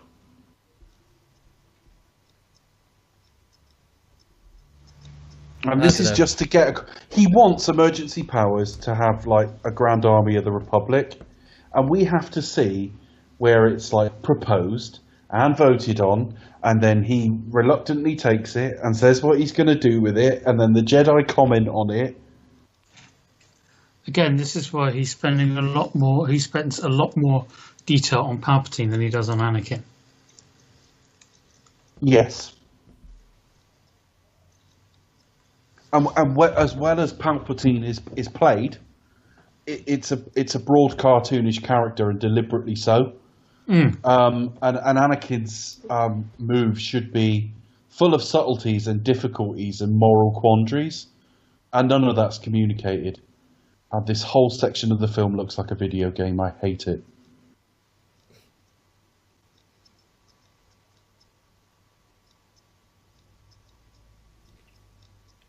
Geonosis was not a good idea. It was too long as well.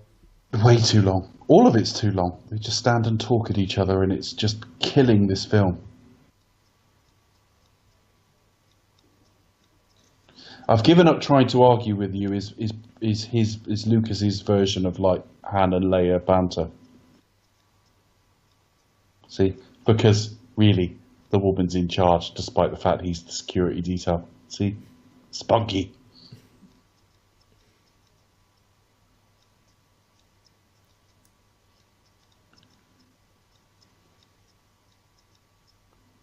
Are we straight into the foundry here?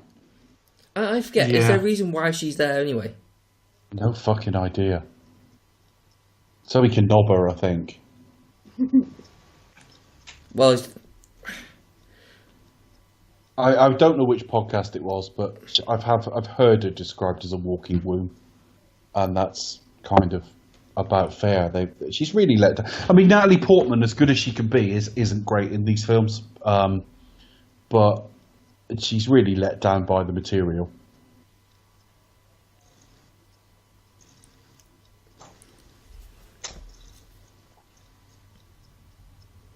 it's just like sensible boning.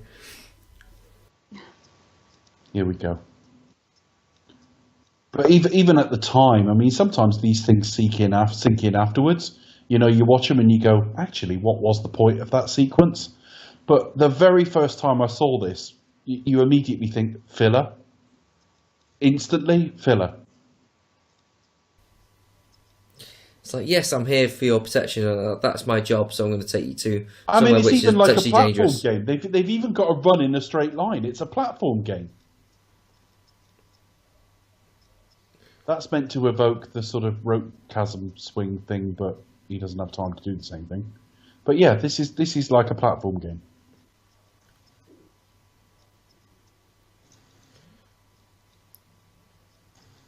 And the thing is, we've established the Jedi can jump any distance. deflect anything without getting hit, no problem at all.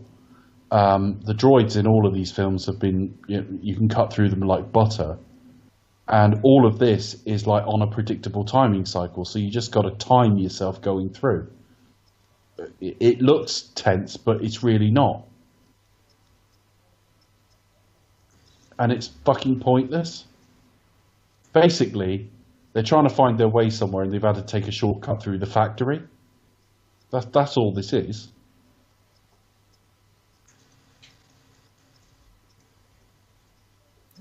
Oh, this is hilarious.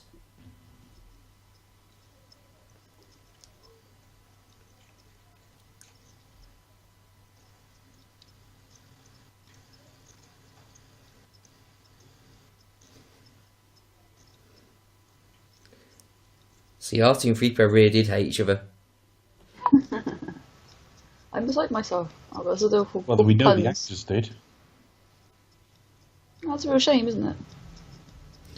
I think it was more Anthony Daniels that really didn't like Kenny Baker. I don't know if it was... The only version I've heard of the story really is Kenny Baker's.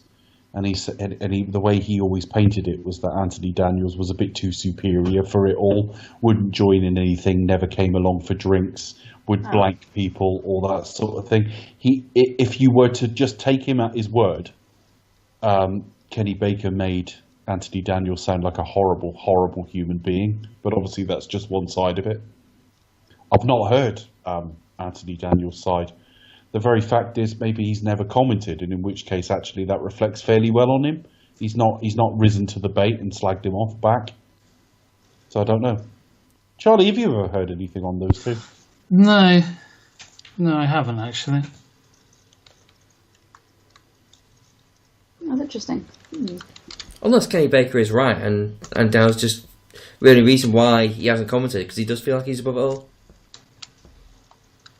It's the way he's painted. He's very self-important, won't go to anything, When you think some of these early films, particularly early on when they went to things like Tunisia, it relied on a degree of sort of camaraderie because they're in the middle of nowhere together, and it is painted that he just wasn't ever getting involved. And he treated Kenny Baker like a prop, basically. That was the gist of it. I don't know how true any of it is, but they weren't fond of each other at all.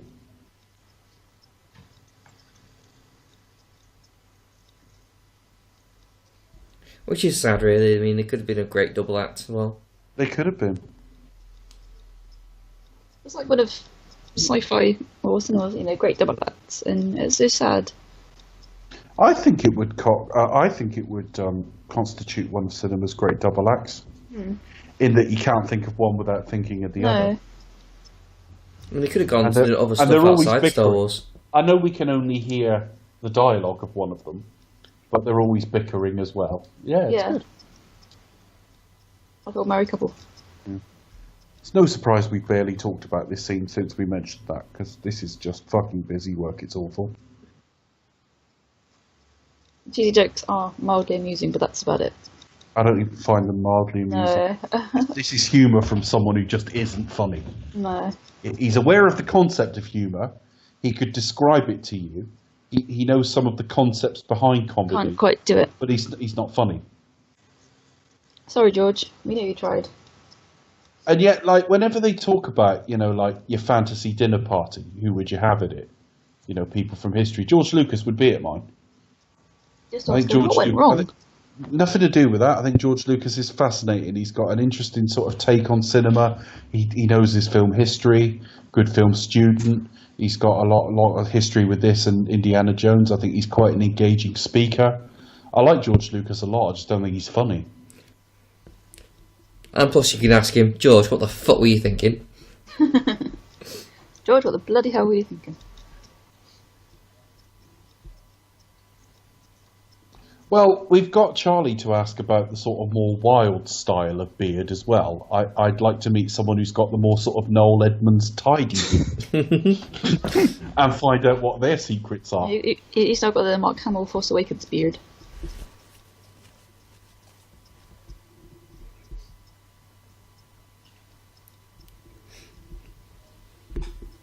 meant as a compliment, of course. Here we go. I love you. Totally earned by their video game platforming and sharing of a pair. And then he always starts blinking and like narrowing his eyes and stuff. Honestly, I think he's been watching some Pierce Brosnan. Was a school of acting. You have to feel alive.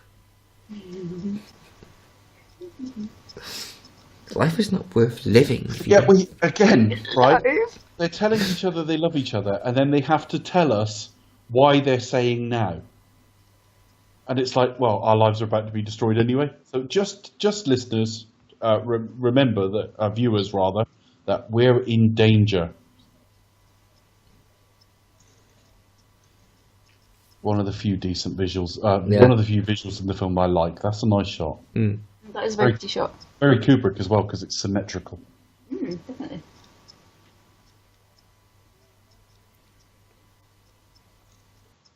The scene where they have to escape from all the monsters, I think it's probably like the best scene in the film, just in terms of like the way it looks and the way it's shot. It's just like finally some decent action. Although that craft they're on looks terrible now. Yeah, that does look a little bit shite. Remotely real. I quite like it until all the Jedi turn up, actually, because then it's just like, just completely cheapened it, and I don't like any of the film after that. I love the way as well they managed to like show her midriff as well in a minute. Just a little bit. Ewan's best line in the film coming up. Apart from, but they went the other way. Completely the other way. The other way. They decided to come and rescue you. Looks up. Good job. Good job. I do like that a lot. Yeah, that's a good line.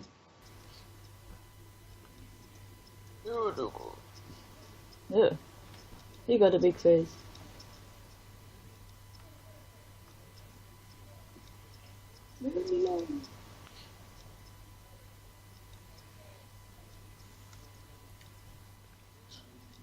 See if we can Don't all those things look like just models of vaginas? What does? The doorways? No, well. I was going to say, what kind of Yeah, vaginas? You know the balcony that Dooku and all. That's all. All right. It looks like it's all made up of like models of clay vaginas. Clay vaginas. Okay. That must be scary. It's teacup teeth.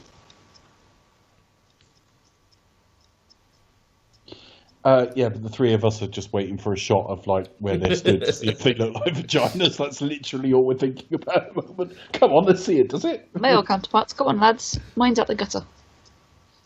Not for any real filthy reasons, just genuinely like, I've never noticed. I need to see that.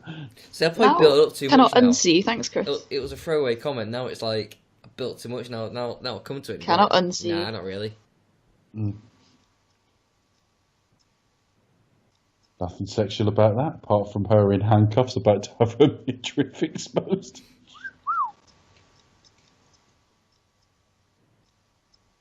Some of the designs here are pretty cool. Mm. Mm. It's like the idea of it, have a gladiator. It just goes on forever for no reason at all. Honestly, most of the plots of the prequels are in the fucking third one. There you are. I still didn't see it. I was. This is like watching Basic Instinct. Did I see them quick? Did I? I'm not sure.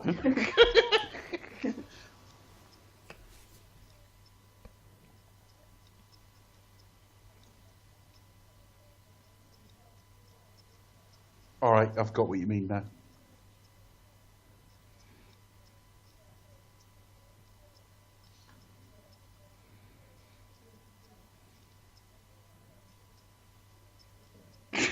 Any interaction between the digital and the human doesn't work at all.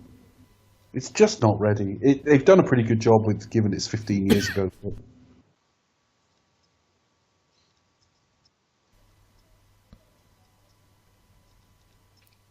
So long.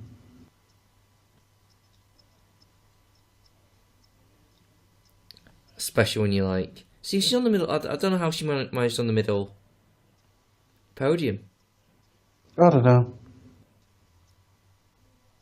I don't really care though. I was losing interest at the time. It just felt like I don't care about any of this. And it's a horrible physical environment. I quite like the design of the arena in its way, but everything Geonosis colour scheme and that. Also, the sand, you can just tell that's like on a set with green screen. Nothing looks natural or real. The design of the monsters are quite cool though. Yeah, I would go along with quite that. menacing and wouldn't like to face. But that is almost like we got to say something nice. So what can we say? Oh, well, the monsters are quite interesting. It takes you out of the world of the film if you have to comment on the big screen. That looked horrendous. Him being shaken around, that looked awful. It's like we didn't get enough of that before. Him top of a CGI animal.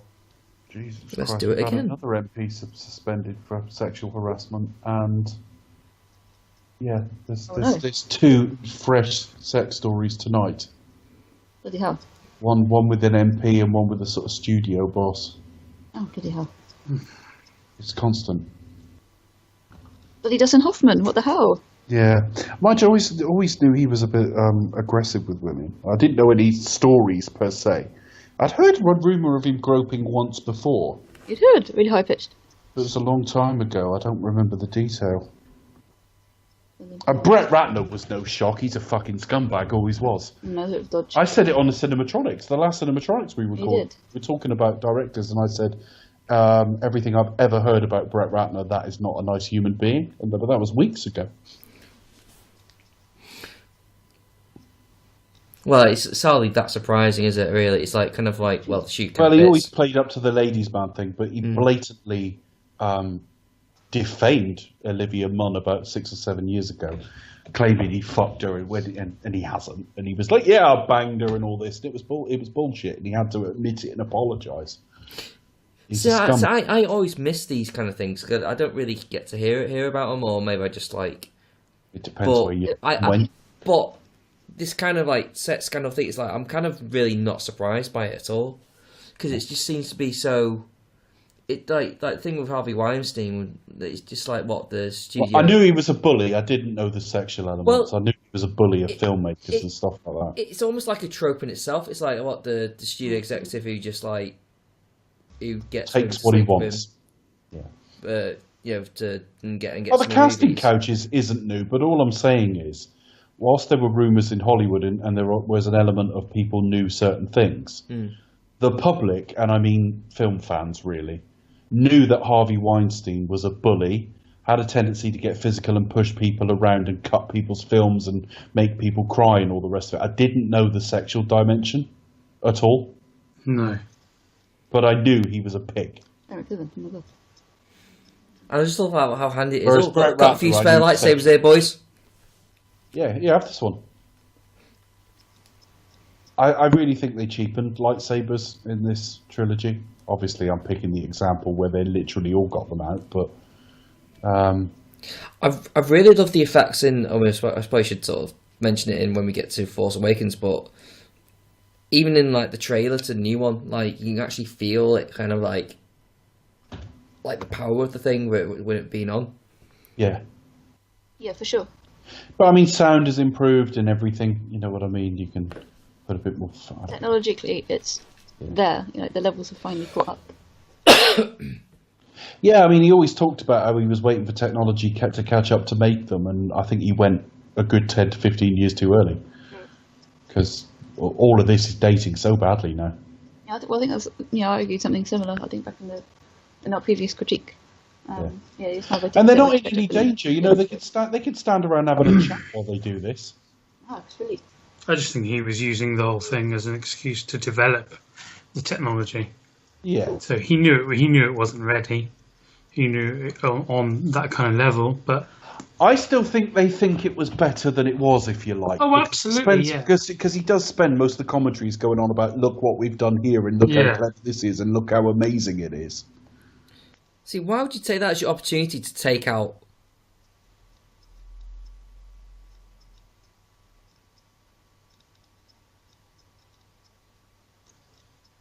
This sparking on his backpack was added later. Yeah. Okay. That wasn't there in the cinema version. It wasn't immediately obvious he couldn't just fly out of there. There's a couple of changes in the a DVD version. One of them was later on when they marry as well, and the hand. But it's broadly the same. He did make a couple of tweaks. Yeah, if I remember correctly, when there was, I think when it was projected digitally, the shot with the hand was different. I think it was. I think it was the other hand, and then it was like, no, take the fake one. I think so, something like that. Yeah, or something like it panned down instead of just cutting to it. I don't know. Yeah.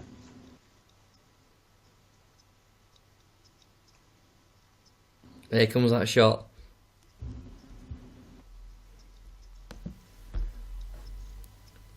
Oh, with a big cheesy grin. Yeah. A big cheesy grin. See, they get behind there, and then they like have a bit of banter about aggressive negotiations. It's like there's no sense of danger.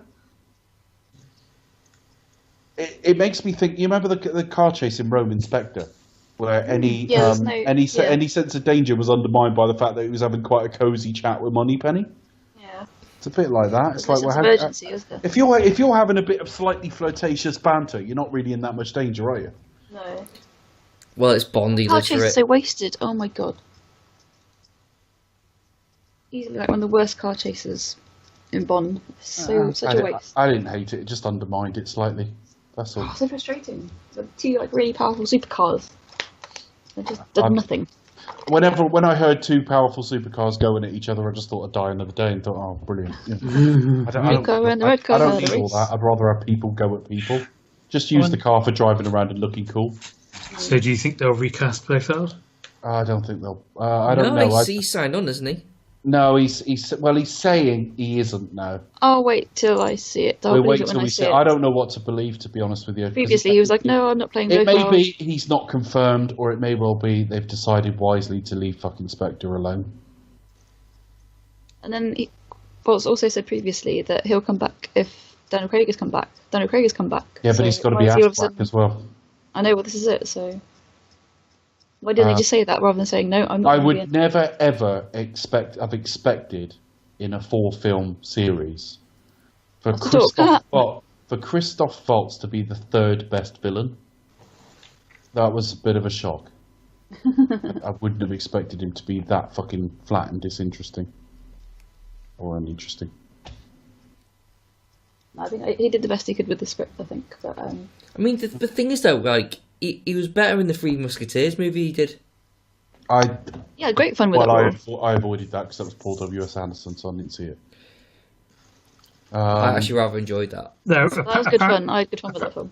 Apparently someone spoke to him on a red carpet about it if he was coming back, and he said, no, I'm really sad, but that's a tradition. There's a new name. Sorry, but I would have liked to. Christoph Waltz. I'll see it when I believe it. I'll believe it when I see it. With changing... People have decided to over-editorialise on that because we don't know, because some people have gone, that means that Blofeld isn't played by the same person 2 films in a row. Well, it may just be a different villain. You know, they don't tend to bring back lead villains, but in all honesty... Well, they did before with Blofeld, didn't they? Well, yeah, but it was a different time, wasn't it? It was never played by the same guy. They could start. Oh, exactly, yeah, that's what I mean. But then they wanked off about continuity in this film, so I don't really know. We'll just see. I don't really care. Not because I don't care. I deeply care about Bond, but Christoph Waltz wasn't embarrassingly poor, in my view, at all, but he's best known for 2 Quentin Tarantino performances where he was fucking mesmerising. So when they said Blofeld, I thought brilliant, and he's turned out to be, of the 4 films released so far, the third of the best villain of the 4. And you think, well, that's not great. If that's Christoph Waltz and Bond's signature villain, then he's not done that well. Because Le Chiffre was better and so was Silver. A lot of it's down to, like, the film itself, though. Script and editing. And how it handled it. Yeah, but he was massively under-inspiring, wasn't he? Yeah. It was just a bit flat. I kind of get the impression that of all the takes they could have chosen, they chose, like, the flattest ones. I just don't think he'd really figured out a take on it. That's all. You're signed to do something and think you're going to figure it. Combination of factors, I think. I don't think he had anything. I don't think he had much to go with, and I don't think he was actually. I think it was just like a paycheck for him. I mean, he Felt says like his heart wasn't in he it. says he doesn't think he nailed it, and you can interpret and go, it's boring. I would agree with this, him. that. I don't even necessarily think it's any of that. I just think he got on. He thought it was a great idea to play it, signed on to do it, and then never really figured out anything particularly unique in his take. This section of the film here, we're in the sort of battle over Geonosis. I hated all of this, and there were shots in it that just fundamentally didn't feel very Star Wars. And George talks in the commentary about trying to put some kineticism in.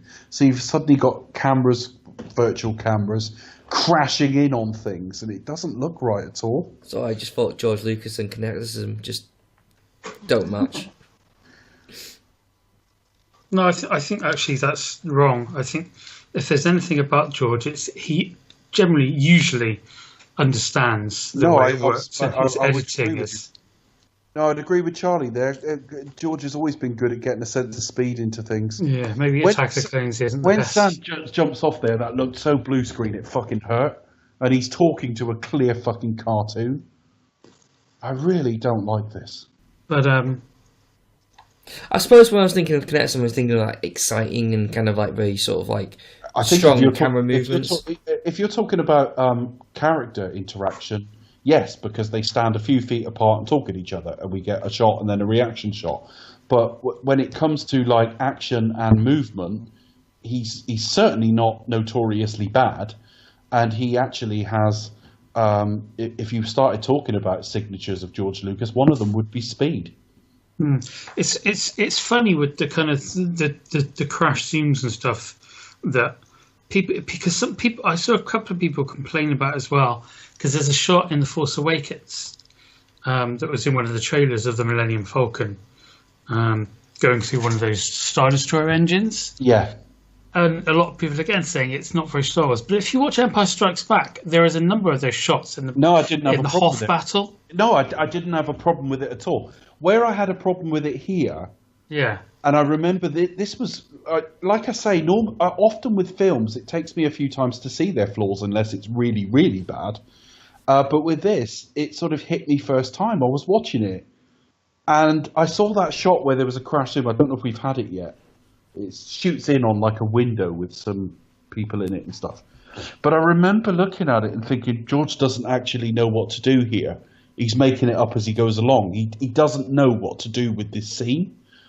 And that I just remember strongly thinking that on first viewing. Like, and there's actually, with it going on too long, it kind of makes sense. At least he acknowledged he cheated time frame there. He said, yeah, I know it's 20 years before. Takes him a bit longer first time out, maybe, you know. Oh, that was okay. I was all right with it.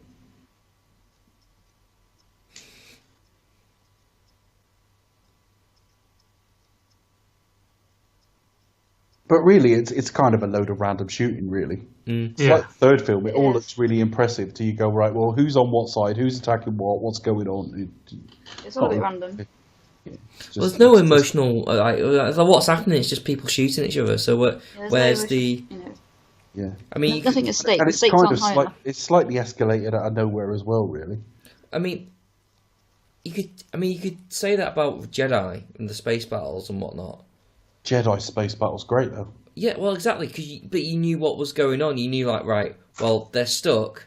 They're essentially fighting for their lives till they get ready to wait for the shields to be down, essentially. And there was a tendency of like, how long can they last? While you have Luke on the Death Star.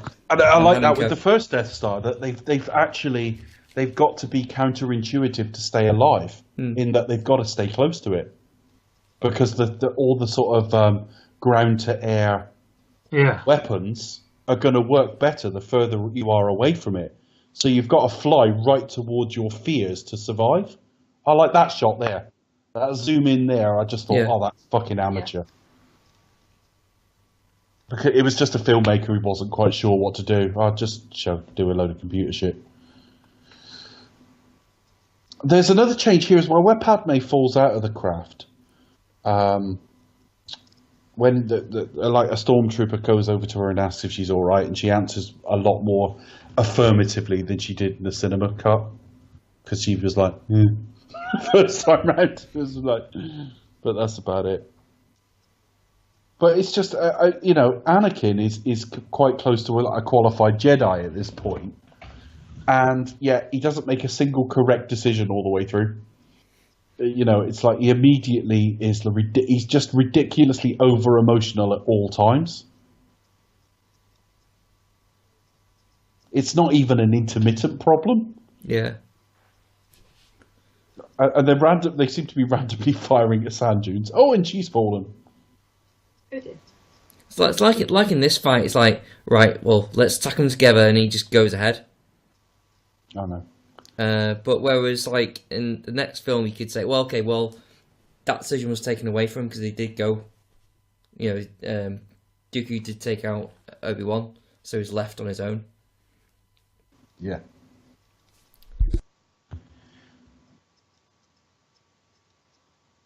I'll just push him off and fucking go in with some other people or something. He's a twat.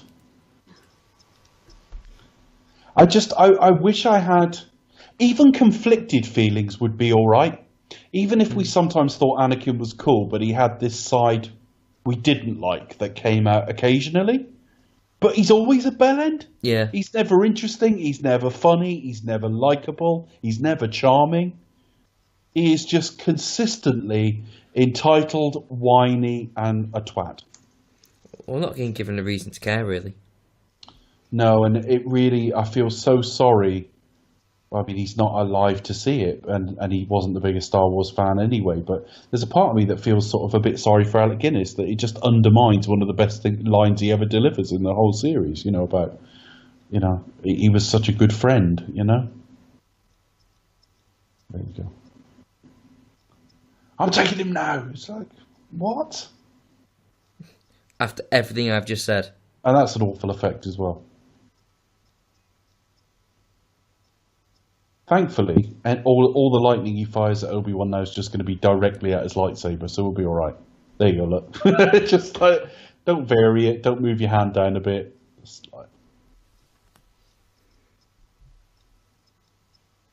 I did quite like the curved hilt on this.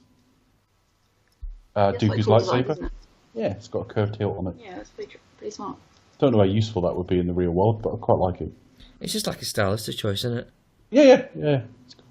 It's like Kylo Ren's kind of handmade lightsaber. It's like, I don't know how practical the top bit would be.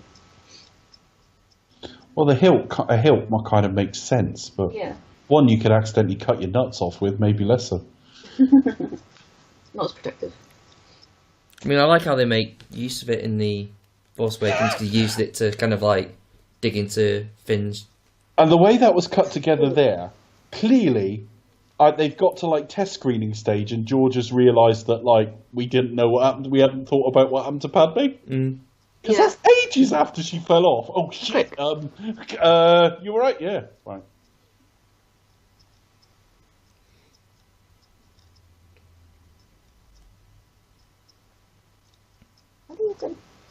Managed not to sever the limbs.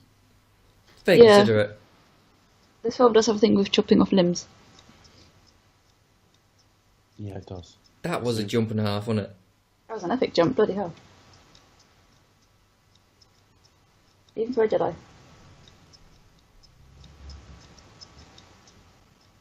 Just dance a bit more. Shall we dance? This week on Strictly Christopher Lee. Strictly Star Wars. Can you imagine when he was like 90 or something? I think he would win because he is a legend. Only because you'd bring in 75,000 times. Yes. They'd have to say, no, you cannot call BBC anymore. You've done it enough. No more for you. Even this, it's not the most interesting fight, and it goes on forever. Yeah. God, that's over. And then he pushes them close together so they can have a little cuddle. Yeah. They can die together. Now this, it's actually quite nicely timed. He looks up and, who's this? But, has any reaction in cinema history ever changed from one viewing to the next so sharply? This was so fucking exciting first time. It really was. Yeah. Yeah, I remember watching this in cinema thinking, this is amazing. And now I'm like, this is shit.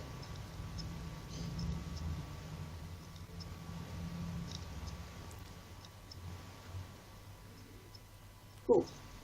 I like the fact that he's given him one thing at a time to deal with. He waited till he dealt with the first one thoroughly before he sent the second one over. You're sort of gauging the two each other, aren't they? But what kind of like bugs me is if like it's just say he should know Yoda should be able to deal with this shit. Yeah. Look, You know. I'm firing some rocks at you. And it's like, well... Like yeah. this is like basic Jedi training. Like if you can master this, you're done Yeah. pretty well. And you're talking to like a fucking one of the best Jedi around. So I'm just gonna throw a few things at you. Is it? Yeah, I can just move it. It's fine. It's almost like a bodybuilding contest. They're taking turns to like do their poses. Yeah.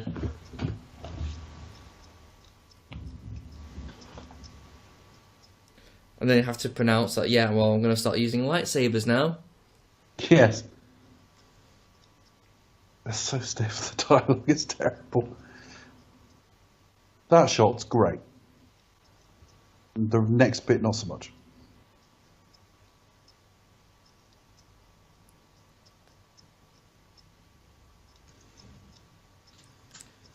So this is the bit that made everyone like the film when it came out. When it came out, I think we were just stunned. Just the speed of it. I mean, there was an audible fucking hell in the air at the cinema. There was. Certainly at my screening, anyway. Mm-hmm. That was part of one. Yeah.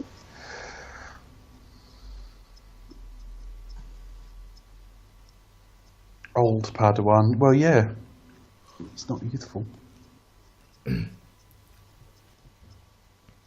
So he And was again, Yoda's right, Jedi Master. Yoda's got to concentrate completely on that. And, like, why doesn't Dooku just fucking chop him in half very quickly while he's doing that?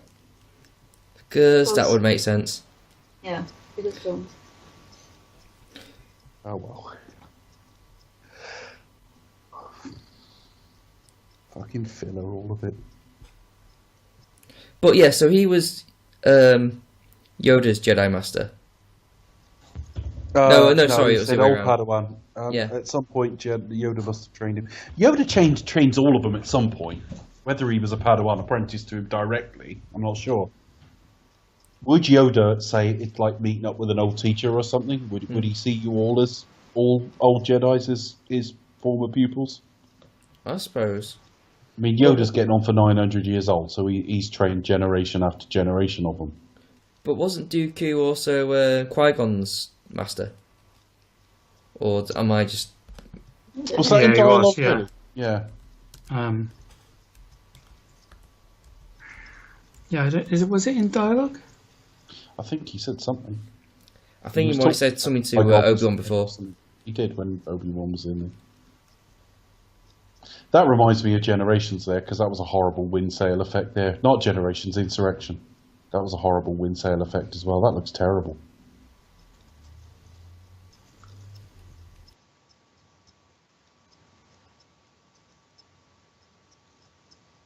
Though actually, the closer they get to the surface of the planet, the better it looks.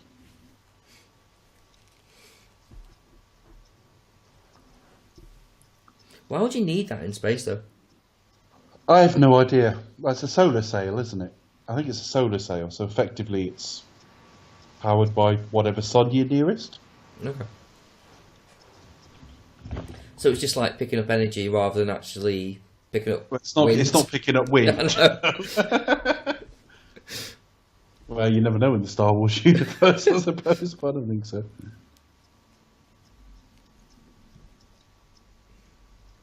I hope he called ahead, otherwise Sidious has just been stood round for ages. I've been waiting for 3 hours. Yeah. You're late. You have done well. Who could that be under that hood? I don't know. It's a big mystery.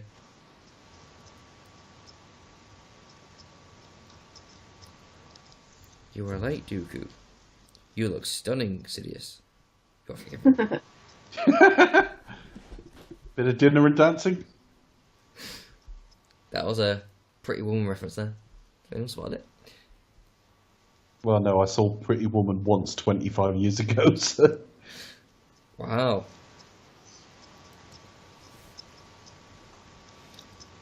That's unusual. It's usually repeated on ITV2 every fucking week. Yeah, but I don't watch ITV2. That's a good point.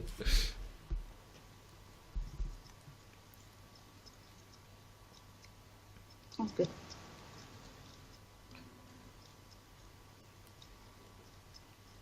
Victory. Yeah, this bit here, there was an extra on the DVD. I don't know if it's on the Blu-ray. I doubt it because the extras are largely different. But there was an extra on the DVD back in the day where George Lucas kept going into the animator with other people, and he would show him where he got to with this scene. And George Lucas was like head in his hands by the end because he wasn't getting quite what he wanted. But it was just over and over and over again for the most minute differences. So on some level, George Lucas has really, really specific stuff in his head, and yet a little child actor can go, yep, and that's good enough. I don't get it. I don't get how you can see it to that degree of detail and not see it. Because it's still a performance you're judging at the end of the day. Maybe he just doesn't have that much expectations for child actors. So maybe it's like, yeah, that's as good as any. Yeah, maybe. Evidently, I think, because I don't think we've got a convincing line out of the children he's directed. There aren't that many. There's only 2 or 3, but they've never been. Neither of them were any good.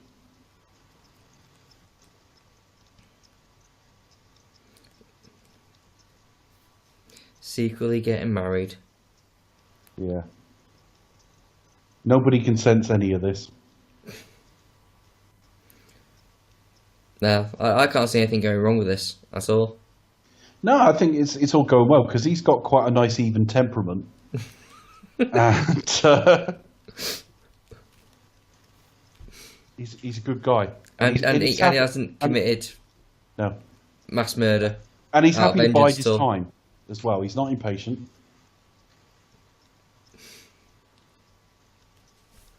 Let's linger a bit more. And has no ambitions of ruling the galaxy. No, well, he probably doesn't at the moment.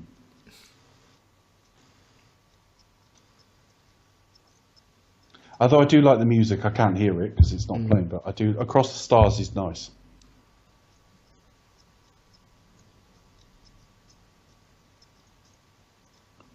Thank fuck for that.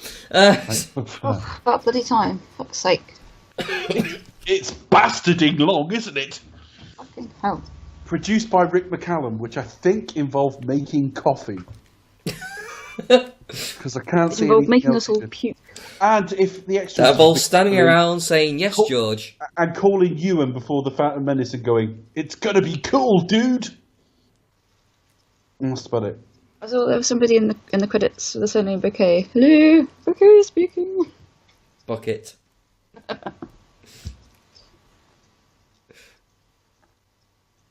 Hello there, Becca. I do like this. I do like the bits of the score I really like.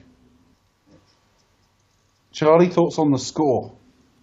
Yeah, I think there are bits when he's, I wouldn't say struggling, but with what he has to kind of make exciting and put emotion behind. He does a fairly decent job, and it's really noticeable to like what it's like without the score. I mean, without it's been a struggle, hasn't it? It's really slow. Yeah, and I can think of times when I've watched the film previously, and even with the kind of terrible bits, there are bits that I've covered that I've kind of really, really liked because of the music, and where the music has fit the visuals and what have you. But without the music, it's. Do you know, having podcasted on however many commentaries we've done now, probably a dozen or so, I think it would be a wise exercise for all filmmakers to do. Watch a cut without any sound on it. Because you instantly spot where things are just running way too long. Now, that's not to say you cut it without the sound, in that you because the sound will speed it up and mitigate to some degree. But there's no doubt that the film's always dragged for me, and when you take the music out, it's even worse. Yeah, absolutely. It'll also let you know as like when not to use sound as well. So you can get sort to of say, shots where you get to parts of scenes where you go, right, that scene is now finished. They've contributed everything they need to. And then it carries on for several seconds more, and there's no music to carry you through that bit. We just saw it at the very end of the film with the lingering kiss. It goes on a few seconds too long. And you just think, watching it without the music, you know, you'd be wise to be making notes on that sort of thing, and then trying it with certainly with the dialogue back anyway. And then going, okay, well, what do I think now? Does that putting the sound back sort that out or not? It just draws your attention to things you wouldn't normally notice. But I think it's a good rule of thumb as well, because it sort of sometimes just like takes it more objective view, and also it kind of like takes you back to like the good old days of silent cinema. You know, like, you know, if it works without sound, then you know it works anyway. Yeah, well, it certainly didn't work with sound. No, definitely not. I do think it's a shame that when, you know, with these commentaries, and obviously we listen to it with the sound off and everything, but yeah, the music definitely has a big impact. I think that sets it up for a tremendous final chapter in the prequel trilogy. What's next, Becca? So yeah, do you expect us to talk or return with our podcast review of Star Wars: The Force Awakens?